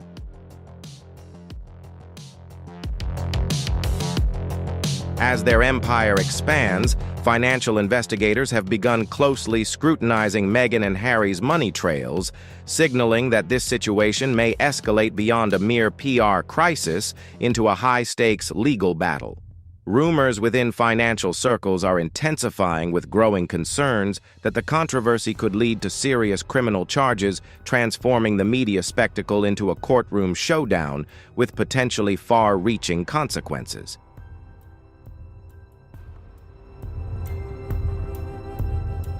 With a tax discrepancy exceeding $250,000, Harry and Meghan face serious legal jeopardy.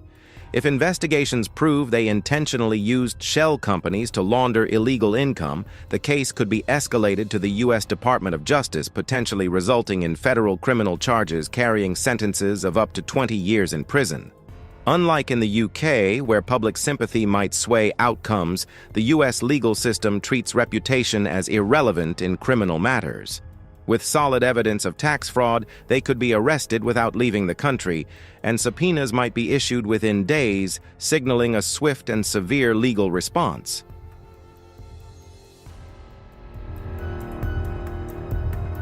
The growing financial investigation and potential legal troubles surrounding Meghan and Harry are adding layers of complexity to their situation, raising a crucial question: what impact will their arrest have on the British royal family? These developments extend beyond just the couple threatening to cast a shadow over the monarchy itself. How the situation is managed, especially in terms of transparency and fairness, could influence public trust and the future stability of the royal institution.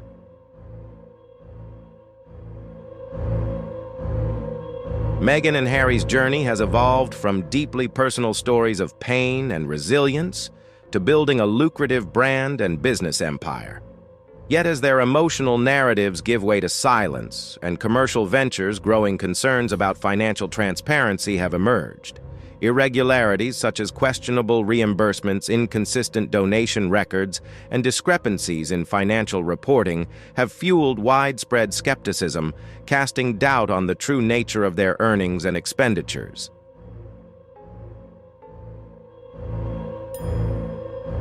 The media has shifted from sympathy to satire, with shows like South Park and comedians like Chris Rock mocking Meghan and Harry, turning their once poignant stories of victimhood into mere branding fodder.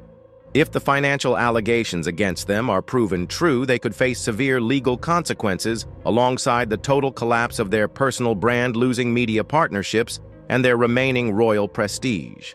Their reputation risks becoming a global cautionary tale, potentially erasing their careers and legacy altogether.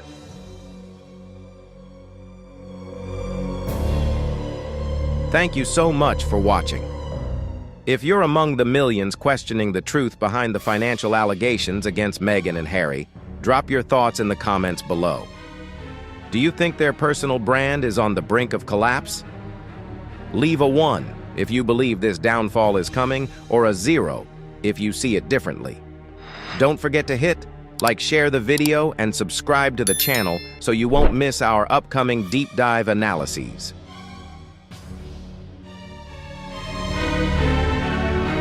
If the money laundering and tax fraud allegations against Meghan and Harry are confirmed, Buckingham Palace will face an unprecedented media storm. This scandal wouldn't just damage the reputation of a former royal couple, but could also deeply shake the very foundation of the British monarchy. The involvement of a former heir to the throne in such serious financial misconduct would be a major blow to the royal family's dignity, especially at a time when the monarchy is working hard to modernize and regain public trust.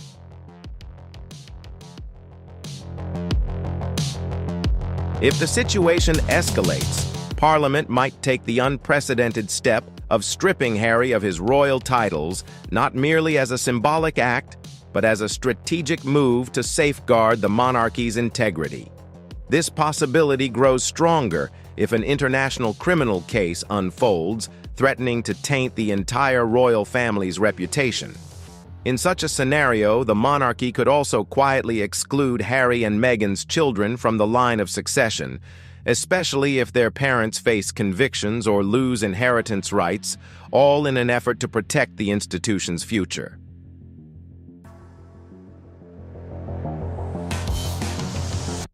The rift between Harry and the royal family, once appearing to heal, has now widened into a deep chasm that jeopardizes both the family's reputation and the monarchy's stability. Without decisive and transparent action, the public's perception risks shifting from respect for nobility to suspicion of complicity. The fragile trust the British monarchy holds could collapse like a house of cards, leaving the institution vulnerable to lasting damage if it fails to respond firmly and transparently.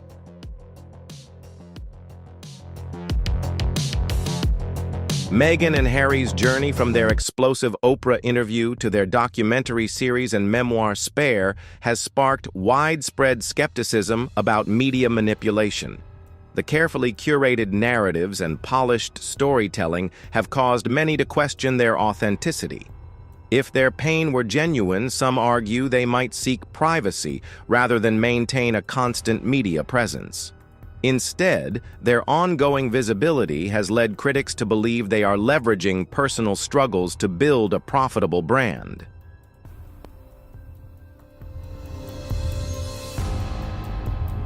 Ultimately, the public's sympathy has limits. Repeated heartbreaking stories risk losing their impact, and audiences are starting to turn away. Meghan and Harry now face a greater danger than ever before when people feel deceived. Empathy fades, and with it the support that once surrounded them.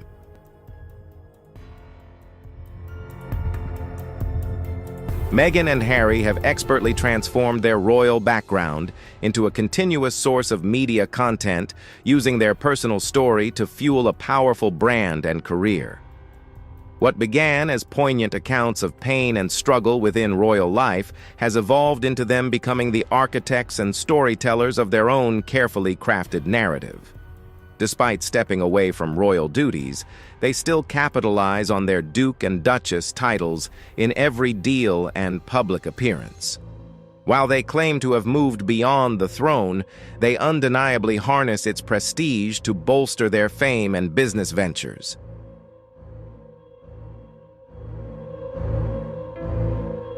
Meghan and Harry have crafted a powerful brand centered around healing and overcoming pain. But the truth is, when pain becomes a business model, it can never truly be left behind. Over time, the repeated telling of these emotional stories starts to lose their impact as the public begins to see the media manipulation behind them. What once seemed like a fight for justice now feels more like a strategy to gain attention, generate income, and remain relevant in the media.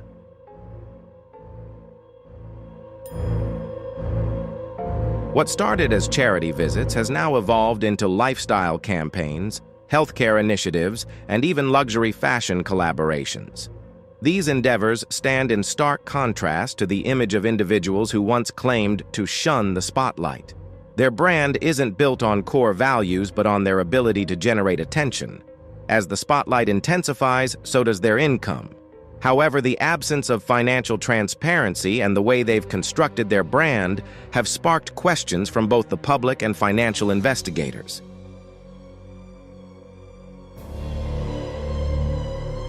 Harry and Meghan have turned their pain into a multi-million-dollar brand, but the lack of financial transparency has raised concerns.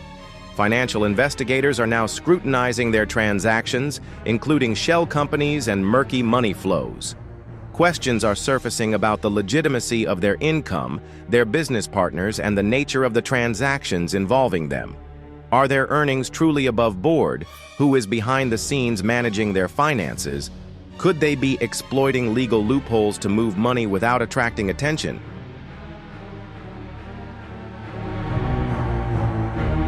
One of the biggest contradictions in Meghan and Harry's narrative is their claim of being financially cut off, all while enjoying the lavish lifestyle of Hollywood royalty. This stark contrast has caught the attention of legal authorities because when you build a multi-million-dollar brand centered around scarcity and suffering, the last thing you want is for tax authorities to start asking questions. The investigation goes beyond just their actions. It's about who they're partnering with and whether they're deceiving the public and financial institutions in the process.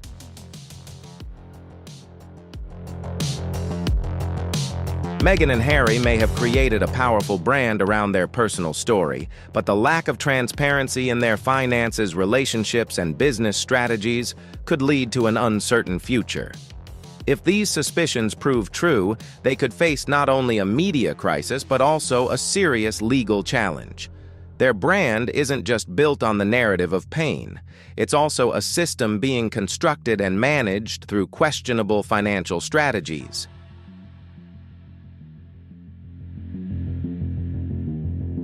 The story of Meghan and Harry, once seen as symbols of hope and compassion, has now evolved into a case study of brand building from wounds and pain. What were once human stories behind palace walls have transformed into an endless stream of content exploited by the media to create a brand and generate profit. The deals hastily arranged to maintain the illusion of progress are beginning to unravel as the public starts to notice the repetitive narratives and the lack of genuine commitment to their new ventures.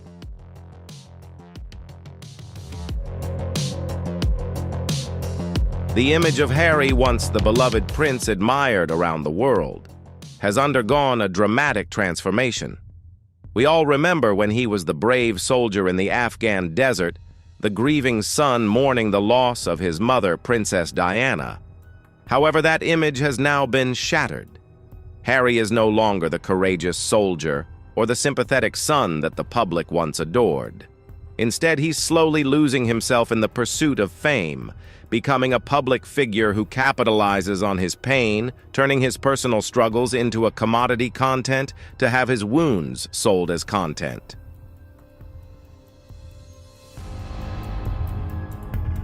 The image of Harry, once the cherished prince adored by people worldwide, has undergone a significant shift. We remember him as the brave soldier in the Afghan desert, the sorrowful son mourning the loss of his mother, Princess Diana. Yet that image has now been shattered. Harry is no longer the courageous soldier or the sympathetic son the public once admired. Instead, he is slowly losing himself in the pursuit of fame, evolving into a public figure who profits from his pain, turning his personal struggles into a product content to see his wounds sold for attention.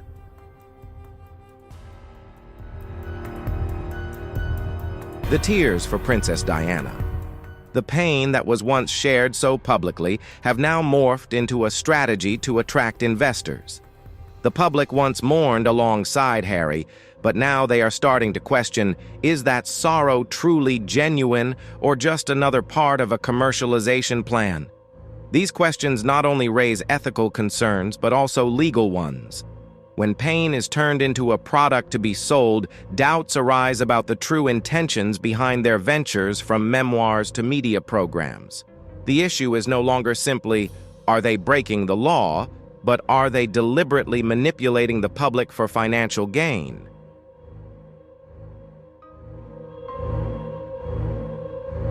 Financial investigators are broadening their focus beyond just tracking the flow of money. They are now delving into potential contract breaches and the improper use of charitable funds. If money intended for non-profit purposes is being redirected into personal ventures, it could spell major trouble for Harry and Meghan. While no illegal activity has been proven, so far as financial regulators dig deeper, the question is shifting from whether they've broken the law to whether they've intentionally exploited the situation for personal gain.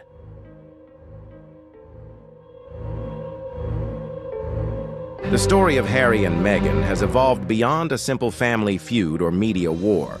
It has transformed into a critical matter of financial transparency and accountability. As the money trails grow murky and financial decisions raise concerns about tax evasion and avoidance, public trust will inevitably begin to wane. If Harry and Meghan fail to demonstrate transparency and integrity in their financial dealings, their credibility will erode and trust in them may not endure for much longer.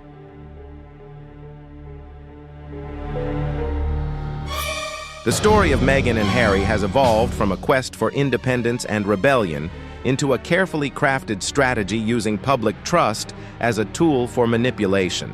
In an era where truth and ethics are in higher demand than ever, transforming a charitable image into a means of gaining attention is fast becoming a harmful narrative. While these messages may be gaining influence, the question remains, do they promote genuine transparency, or are they simply a clever ploy?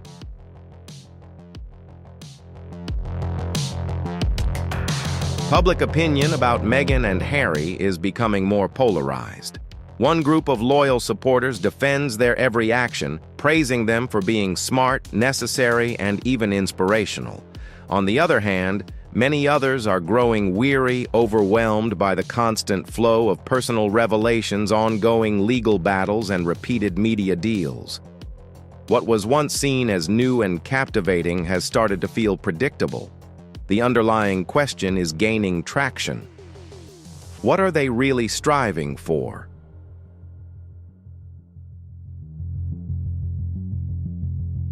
Are Meghan and Harry genuinely working to establish a lasting legacy beyond the monarchy, or are they merely grasping for public attention at any price?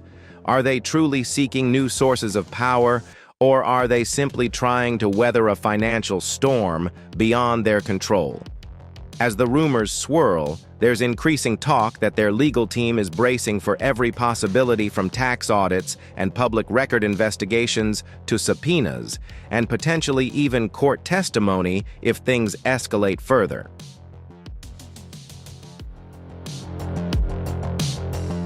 As the truth starts to emerge from the suspicious money trails to the carefully crafted persona of perpetual victims, the polished brand they've built is beginning to crumble.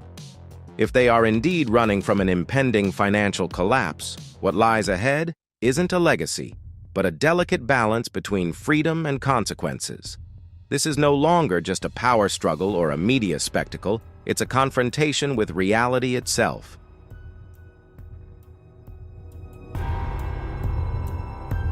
Thank you for sticking with us until the end.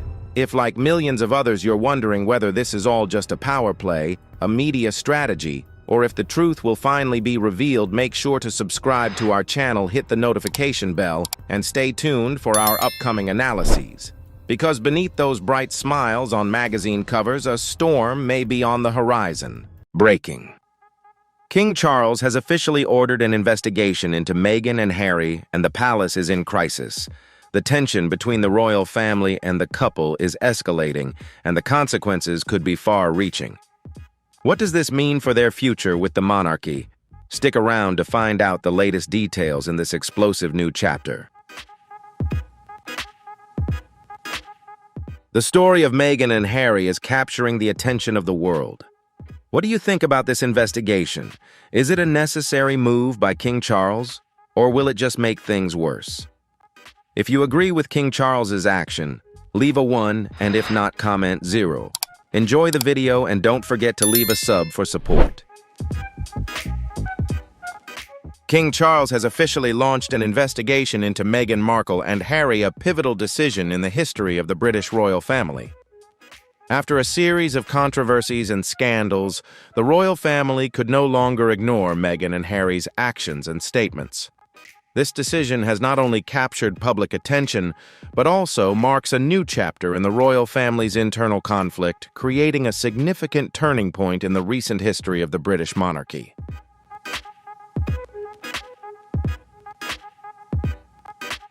This is said to be the first time in British royal history that an official investigation has been launched into members of the family.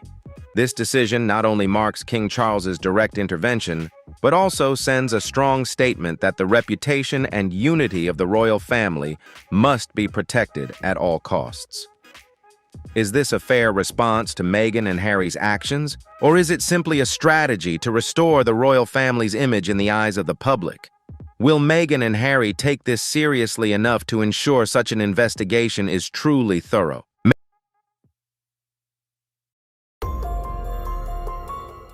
Meghan Markle, a woman with her own career, joined the British royal family through her marriage to Prince Harry in 2018. Upon entering the royal family, Meghan's image quickly drew global media attention. However, shortly after, her relationship with other royal family members began to face challenges. Internal issues gradually surfaced through interviews and public controversies, putting the royal family in a difficult position.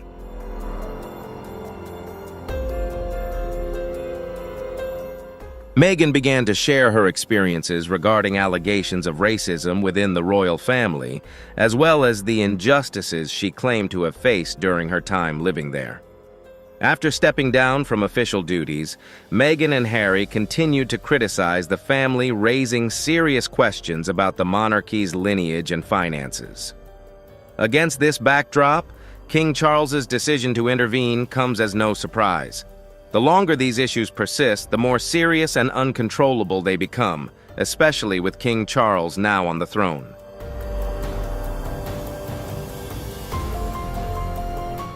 King Charles cannot allow this situation to continue, as it not only affects his personal reputation, but also undermines the stability and image of the royal family. Meghan and Harry have sparked significant public outrage, and if the royal family does not respond promptly, the instability could spread and lead to chaos within the institution. Furthermore, as the British royal family is a traditional institution, publicly airing internal disputes has severely damaged the family's image. As the leader, King Charles cannot let these scandals continue to tarnish the institution he has inherited.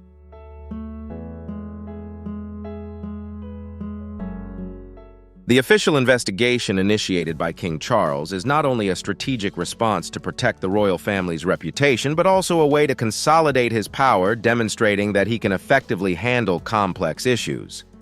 However, what's noteworthy is that this decision may not only shed light on the ongoing problems, but also spark new controversies. The continued division of the royal family in the eyes of the public seems inevitable. Will King Charles be able to maintain fairness in this investigation, or will his decision be misunderstood?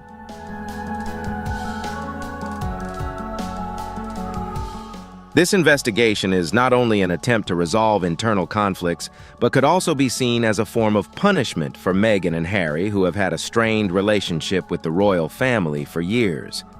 Does this investigation genuinely aim to clarify the issues, or is it simply an effort to address internal tensions? These questions are not only for the royal family, but also a primary concern for the public. Every decision and action by the royal family carries profound consequences and cannot be taken lightly.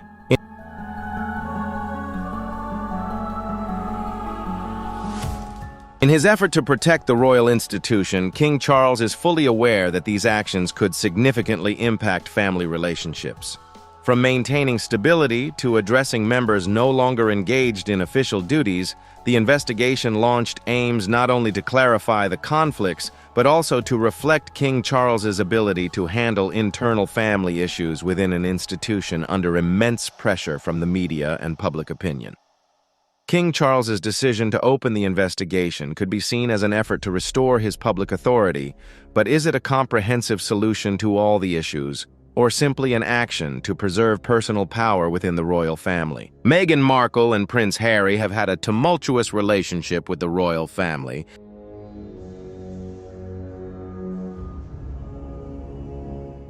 Ever since they decided to step down from their official roles in 2020. Since then, the couple has consistently made public statements, including explosive interviews and remarks criticizing the royal family.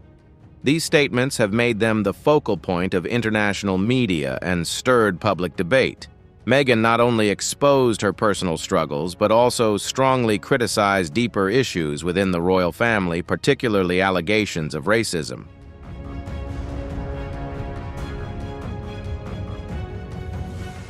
Meghan openly shared her experiences with racism during her time as a member of the royal family, particularly in her 2021 interview with Oprah Winfrey. Meghan revealed that there were conversations within the royal family about the skin color of her son Archie, leading many to question the sincerity of the royal family and the core values they claim to uphold. These accusations shocked the public and sparked waves of outrage, even though they were not backed by concrete evidence. They have damaged the royal family's image, especially as they touch on deep fundamental issues within the British royal family.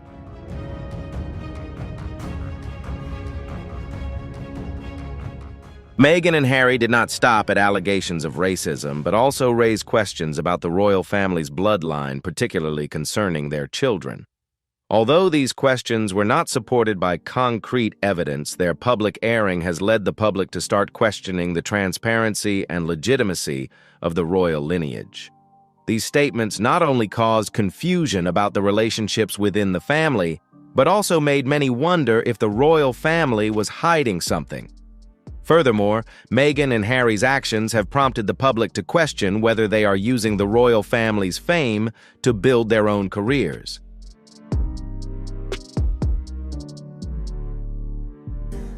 After stepping down from royal duties, Meghan and Harry turned to commercial activities and personal branding through lucrative contracts and charitable projects. This has sparked controversy over whether they are genuinely seeking personal freedom or simply exploiting their royal status to make money. The public began to question the couple's true motives, especially as there is little information made public about how they manage their finances and commercial contracts.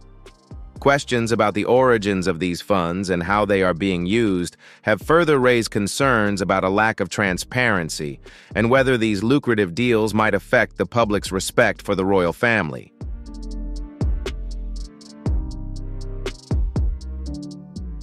The public accusations and lack of restraint in Meghan and Harry's statements have deepened the divide not only within the royal family but also in global public opinion.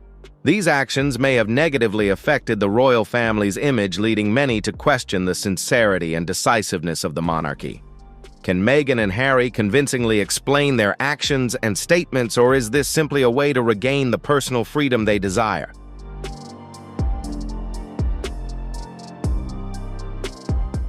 The investigation initiated by King Charles is not a simple decision. as it is not only a response to the personal conflict between Meghan and other family members, but also a move to protect the stability and image of the royal family.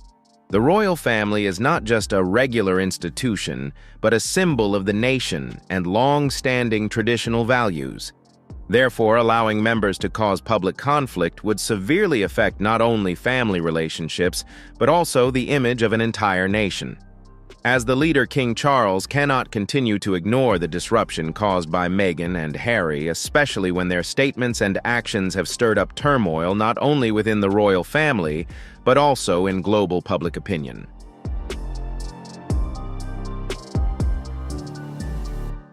The official investigation into Meghan and Harry has been announced as a strong move to protect the integrity and reputation of the royal family. This is not an easy decision, as it could further strain relationships between family members. However, in the context of the royal family facing constant criticism from the media and the public, King Charles's decision is not only a firm step, but also a statement that the unity and reputation of the royal family must be protected at all costs.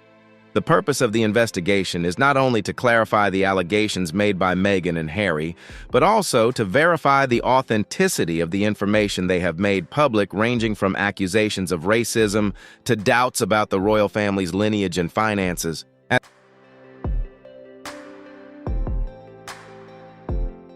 As the head of the royal family, King Charles cannot allow unresolved issues to continue affecting the integrity of the family. This investigation is not only aimed at clarifying the events that have occurred, but also at helping the royal family control the baseless stories that are circulating in society. However, the question remains whether this decision will help the royal family maintain its reputation without causing unnecessary conflict or division. With the investigation now public, can the royal family avoid creating new rifts, especially between King Charles and members of the family, including Harry, to whom he has shown much affection in the past?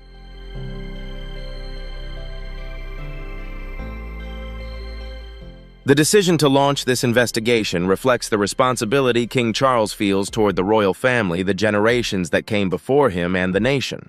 The royal family is not just an ordinary family, but a symbol of the country and its long-standing traditional values.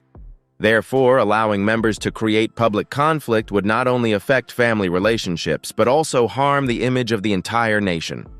With his leadership role and responsibility to uphold the traditions of the royal family, King Charles may feel that there is no other choice but to open an investigation to clarify any issues.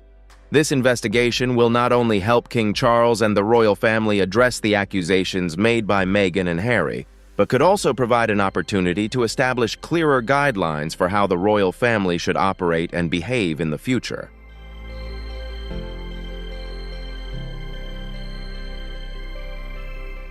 The investigation launched by King Charles may uncover unresolved issues from the past, but another crucial aspect to consider is how the investigation is conducted. Will it ensure objectivity and fairness, or will it be influenced by external factors, particularly since King Charles is the head of the family and could face pressure from various sides? His involvement in the investigation might lead some to believe it is an act of bias, or simply a way to solidify his personal power within the family.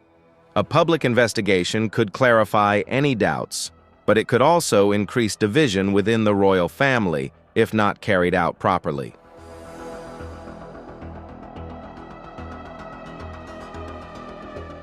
This investigation is certainly raising important questions about fairness and King Charles's involvement. What do you think about the fairness of this investigation? Is it a fair move or simply a way to consolidate his power? Share your thoughts in the comments below. Don't forget to like and subscribe so you don't miss any upcoming videos.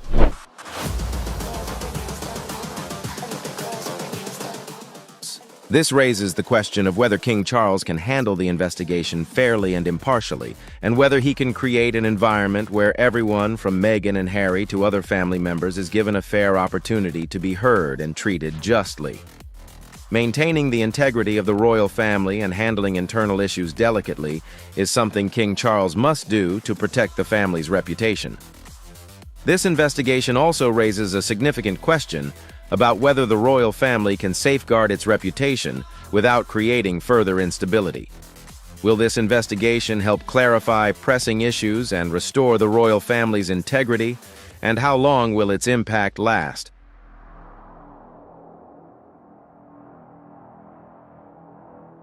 When the news of King Charles's official investigation into Meghan Markle and Prince Harry was made public, the couple's response was far from subdued. Meghan and Harry, who have become the focal point of media and public attention, once again drew attention by openly expressing their dissatisfaction with the investigation. While some may have expected them to accept the decision calmly, the reality was quite different. Meghan relentlessly criticized the royal family and made public statements about what she perceives as the unjust treatment that she and Harry have endured.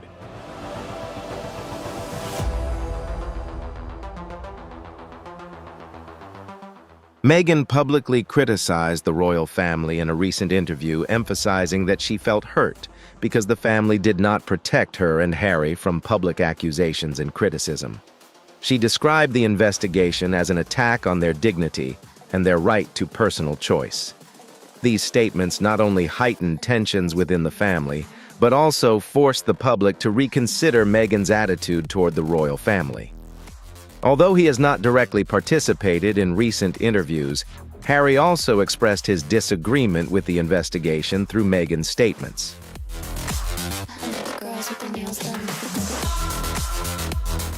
Meghan and Harry, with their strong statements, continue to expose what they perceive as long-standing issues within the royal family. However, rather than acknowledging the necessity of the investigation to protect the family's reputation, they continue to criticize it publicly. This not only complicates the situation further, but also leaves many feeling disappointed with the couple's attitude. Many view the investigation as an opportunity to clarify issues and resolve disagreements within the royal family.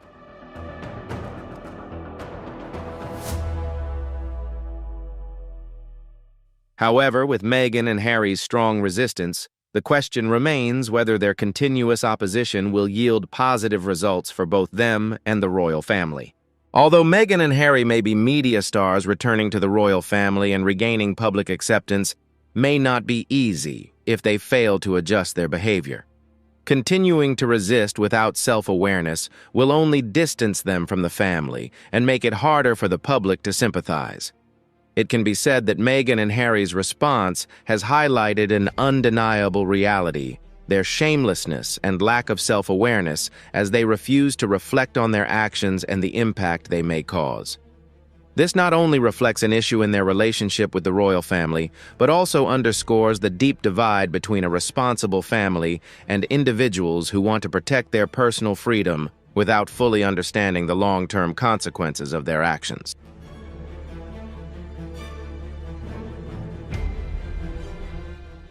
King Charles's decision to launch an investigation into Meghan Markle and Harry is not just an administrative action, but also a bold and strategic move. Many in the public and media have had mixed reactions to this decision. Some argue that King Charles is being too harsh and decisive, while others believe it is a necessary action to protect the royal family's reputation, which has been severely damaged by the scandals surrounding Meghan and Harry. From allegations of racism to doubts about the royal lineage and finances, King Charles can no longer turn a blind eye. As the head of the royal family, he understands that the family's reputation cannot be further jeopardized.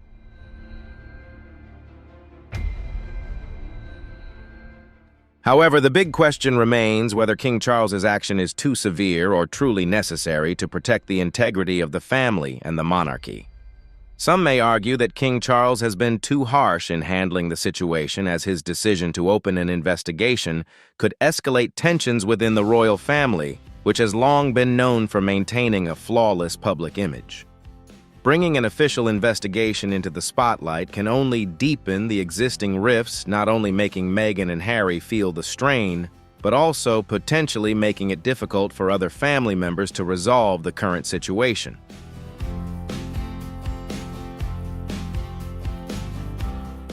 While King Charles's decision may lead to a public investigation that could diminish the royal family's reputation in the eyes of the public, he cannot ignore the actions of Meghan and Harry, as these scandals not only affect them, but also threaten the stability and reputation of the monarchy. The decision to open an investigation is a bold move. But is it the only way to address a long-standing issue that has increasingly become more serious? King Charles must not only protect his family but also maintain the image of the entire institution, which requires firm and decisive decisions in such a long-standing family tradition as the British royal family. Allowing scandals and conflicts to unfold in silence is simply unacceptable.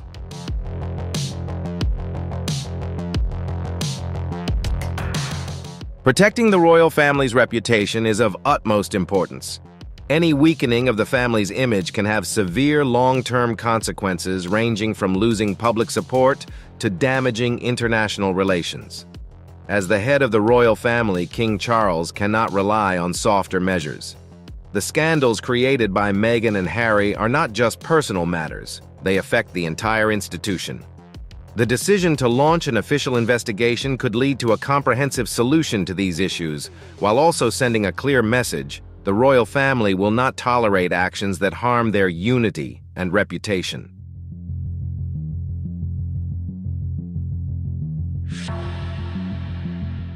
However, the big question remains whether these actions will truly help the royal family regain a positive image, or only deepen the rifts within the family and create new conflicts.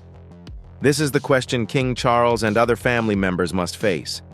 In a large and complex family like the royal family, every decision not only affects the members, but can also ripple out, impacting the entire nation and international relations.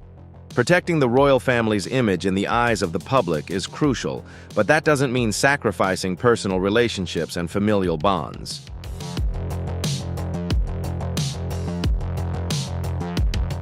From Meghan and Harry's perspective, they may feel attacked by a power structure they no longer wish to be a part of.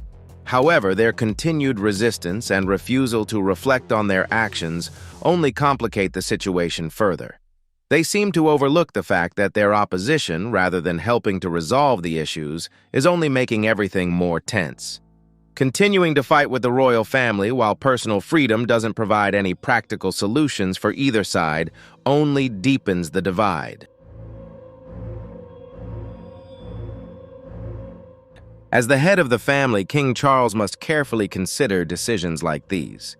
Can he change his strategy and adopt softer measures to avoid hurting family members, or will strictness and decisiveness be the only way to protect the royal family's reputation? This is the question he must answer in the current context, where every action and decision could lead to unforeseen ripple effects.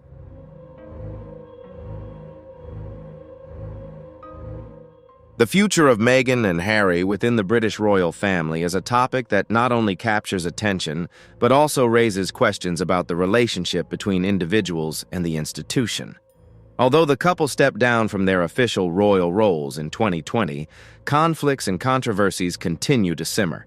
Their actions, from publicly criticizing the family to making claims about race, lineage, and finances, have not only caused divisions within the royal family, but also profoundly affected the way the public perceives them. The investigation initiated by King Charles further clarifies the boundaries between those who have left the royal family and those who remain members of this institution.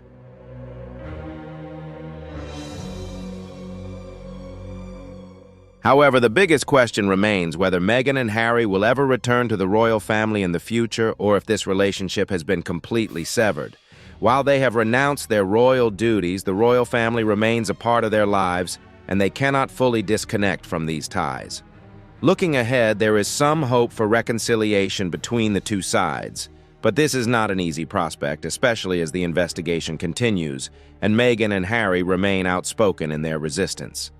A crucial factor in reconciliation will be the willingness to change attitudes and behaviors.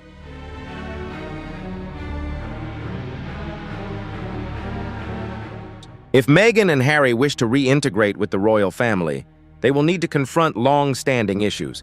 This will not only require regret and acknowledgement of their mistakes, but also a shift in how they communicate and handle relationships within the family.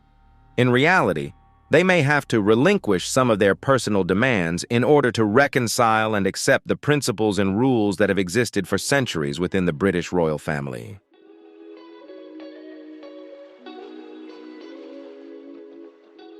Whether the royal family is willing to accept Meghan and Harry back after everything that has happened in the past is not a simple question, especially after the public criticism and accusations that have caused chaos within the family. The answer cannot be immediate.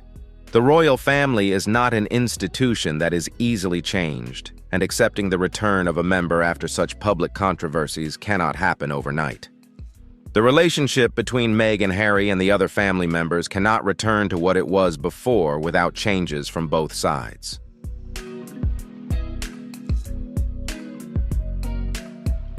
Especially now that King Charles has officially announced an investigation to clarify the issues related to Meghan and Harry. With their current position in society, Meghan and Harry have been able to build a significant personal career. From deals with major companies to charitable and media projects, this might make them feel that they no longer need to return to the royal family. However, this raises another question: can they maintain their public image without being linked to the royal family?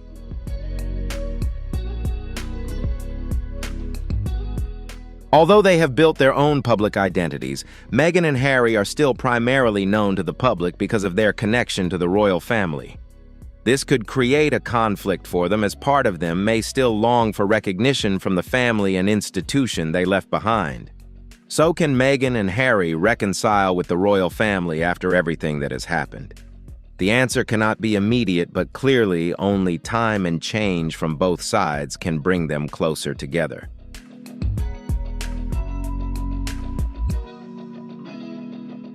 Whether reconciliation happens or not, one thing is certain: Meghan and Harry will always be part of an important story within the British royal family, whether inside or outside of it. These are questions we are still waiting for answers to, and only time will give us a clearer view. However, one thing is certain: this investigation has opened a new chapter in the lives of the couple and the British royal family. The truth will be revealed, and we all wait to see whether reconciliation is possible or if the rift will only deepen.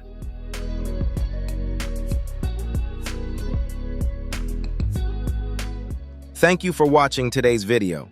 If you have any thoughts or opinions on this topic, don't forget to leave a comment.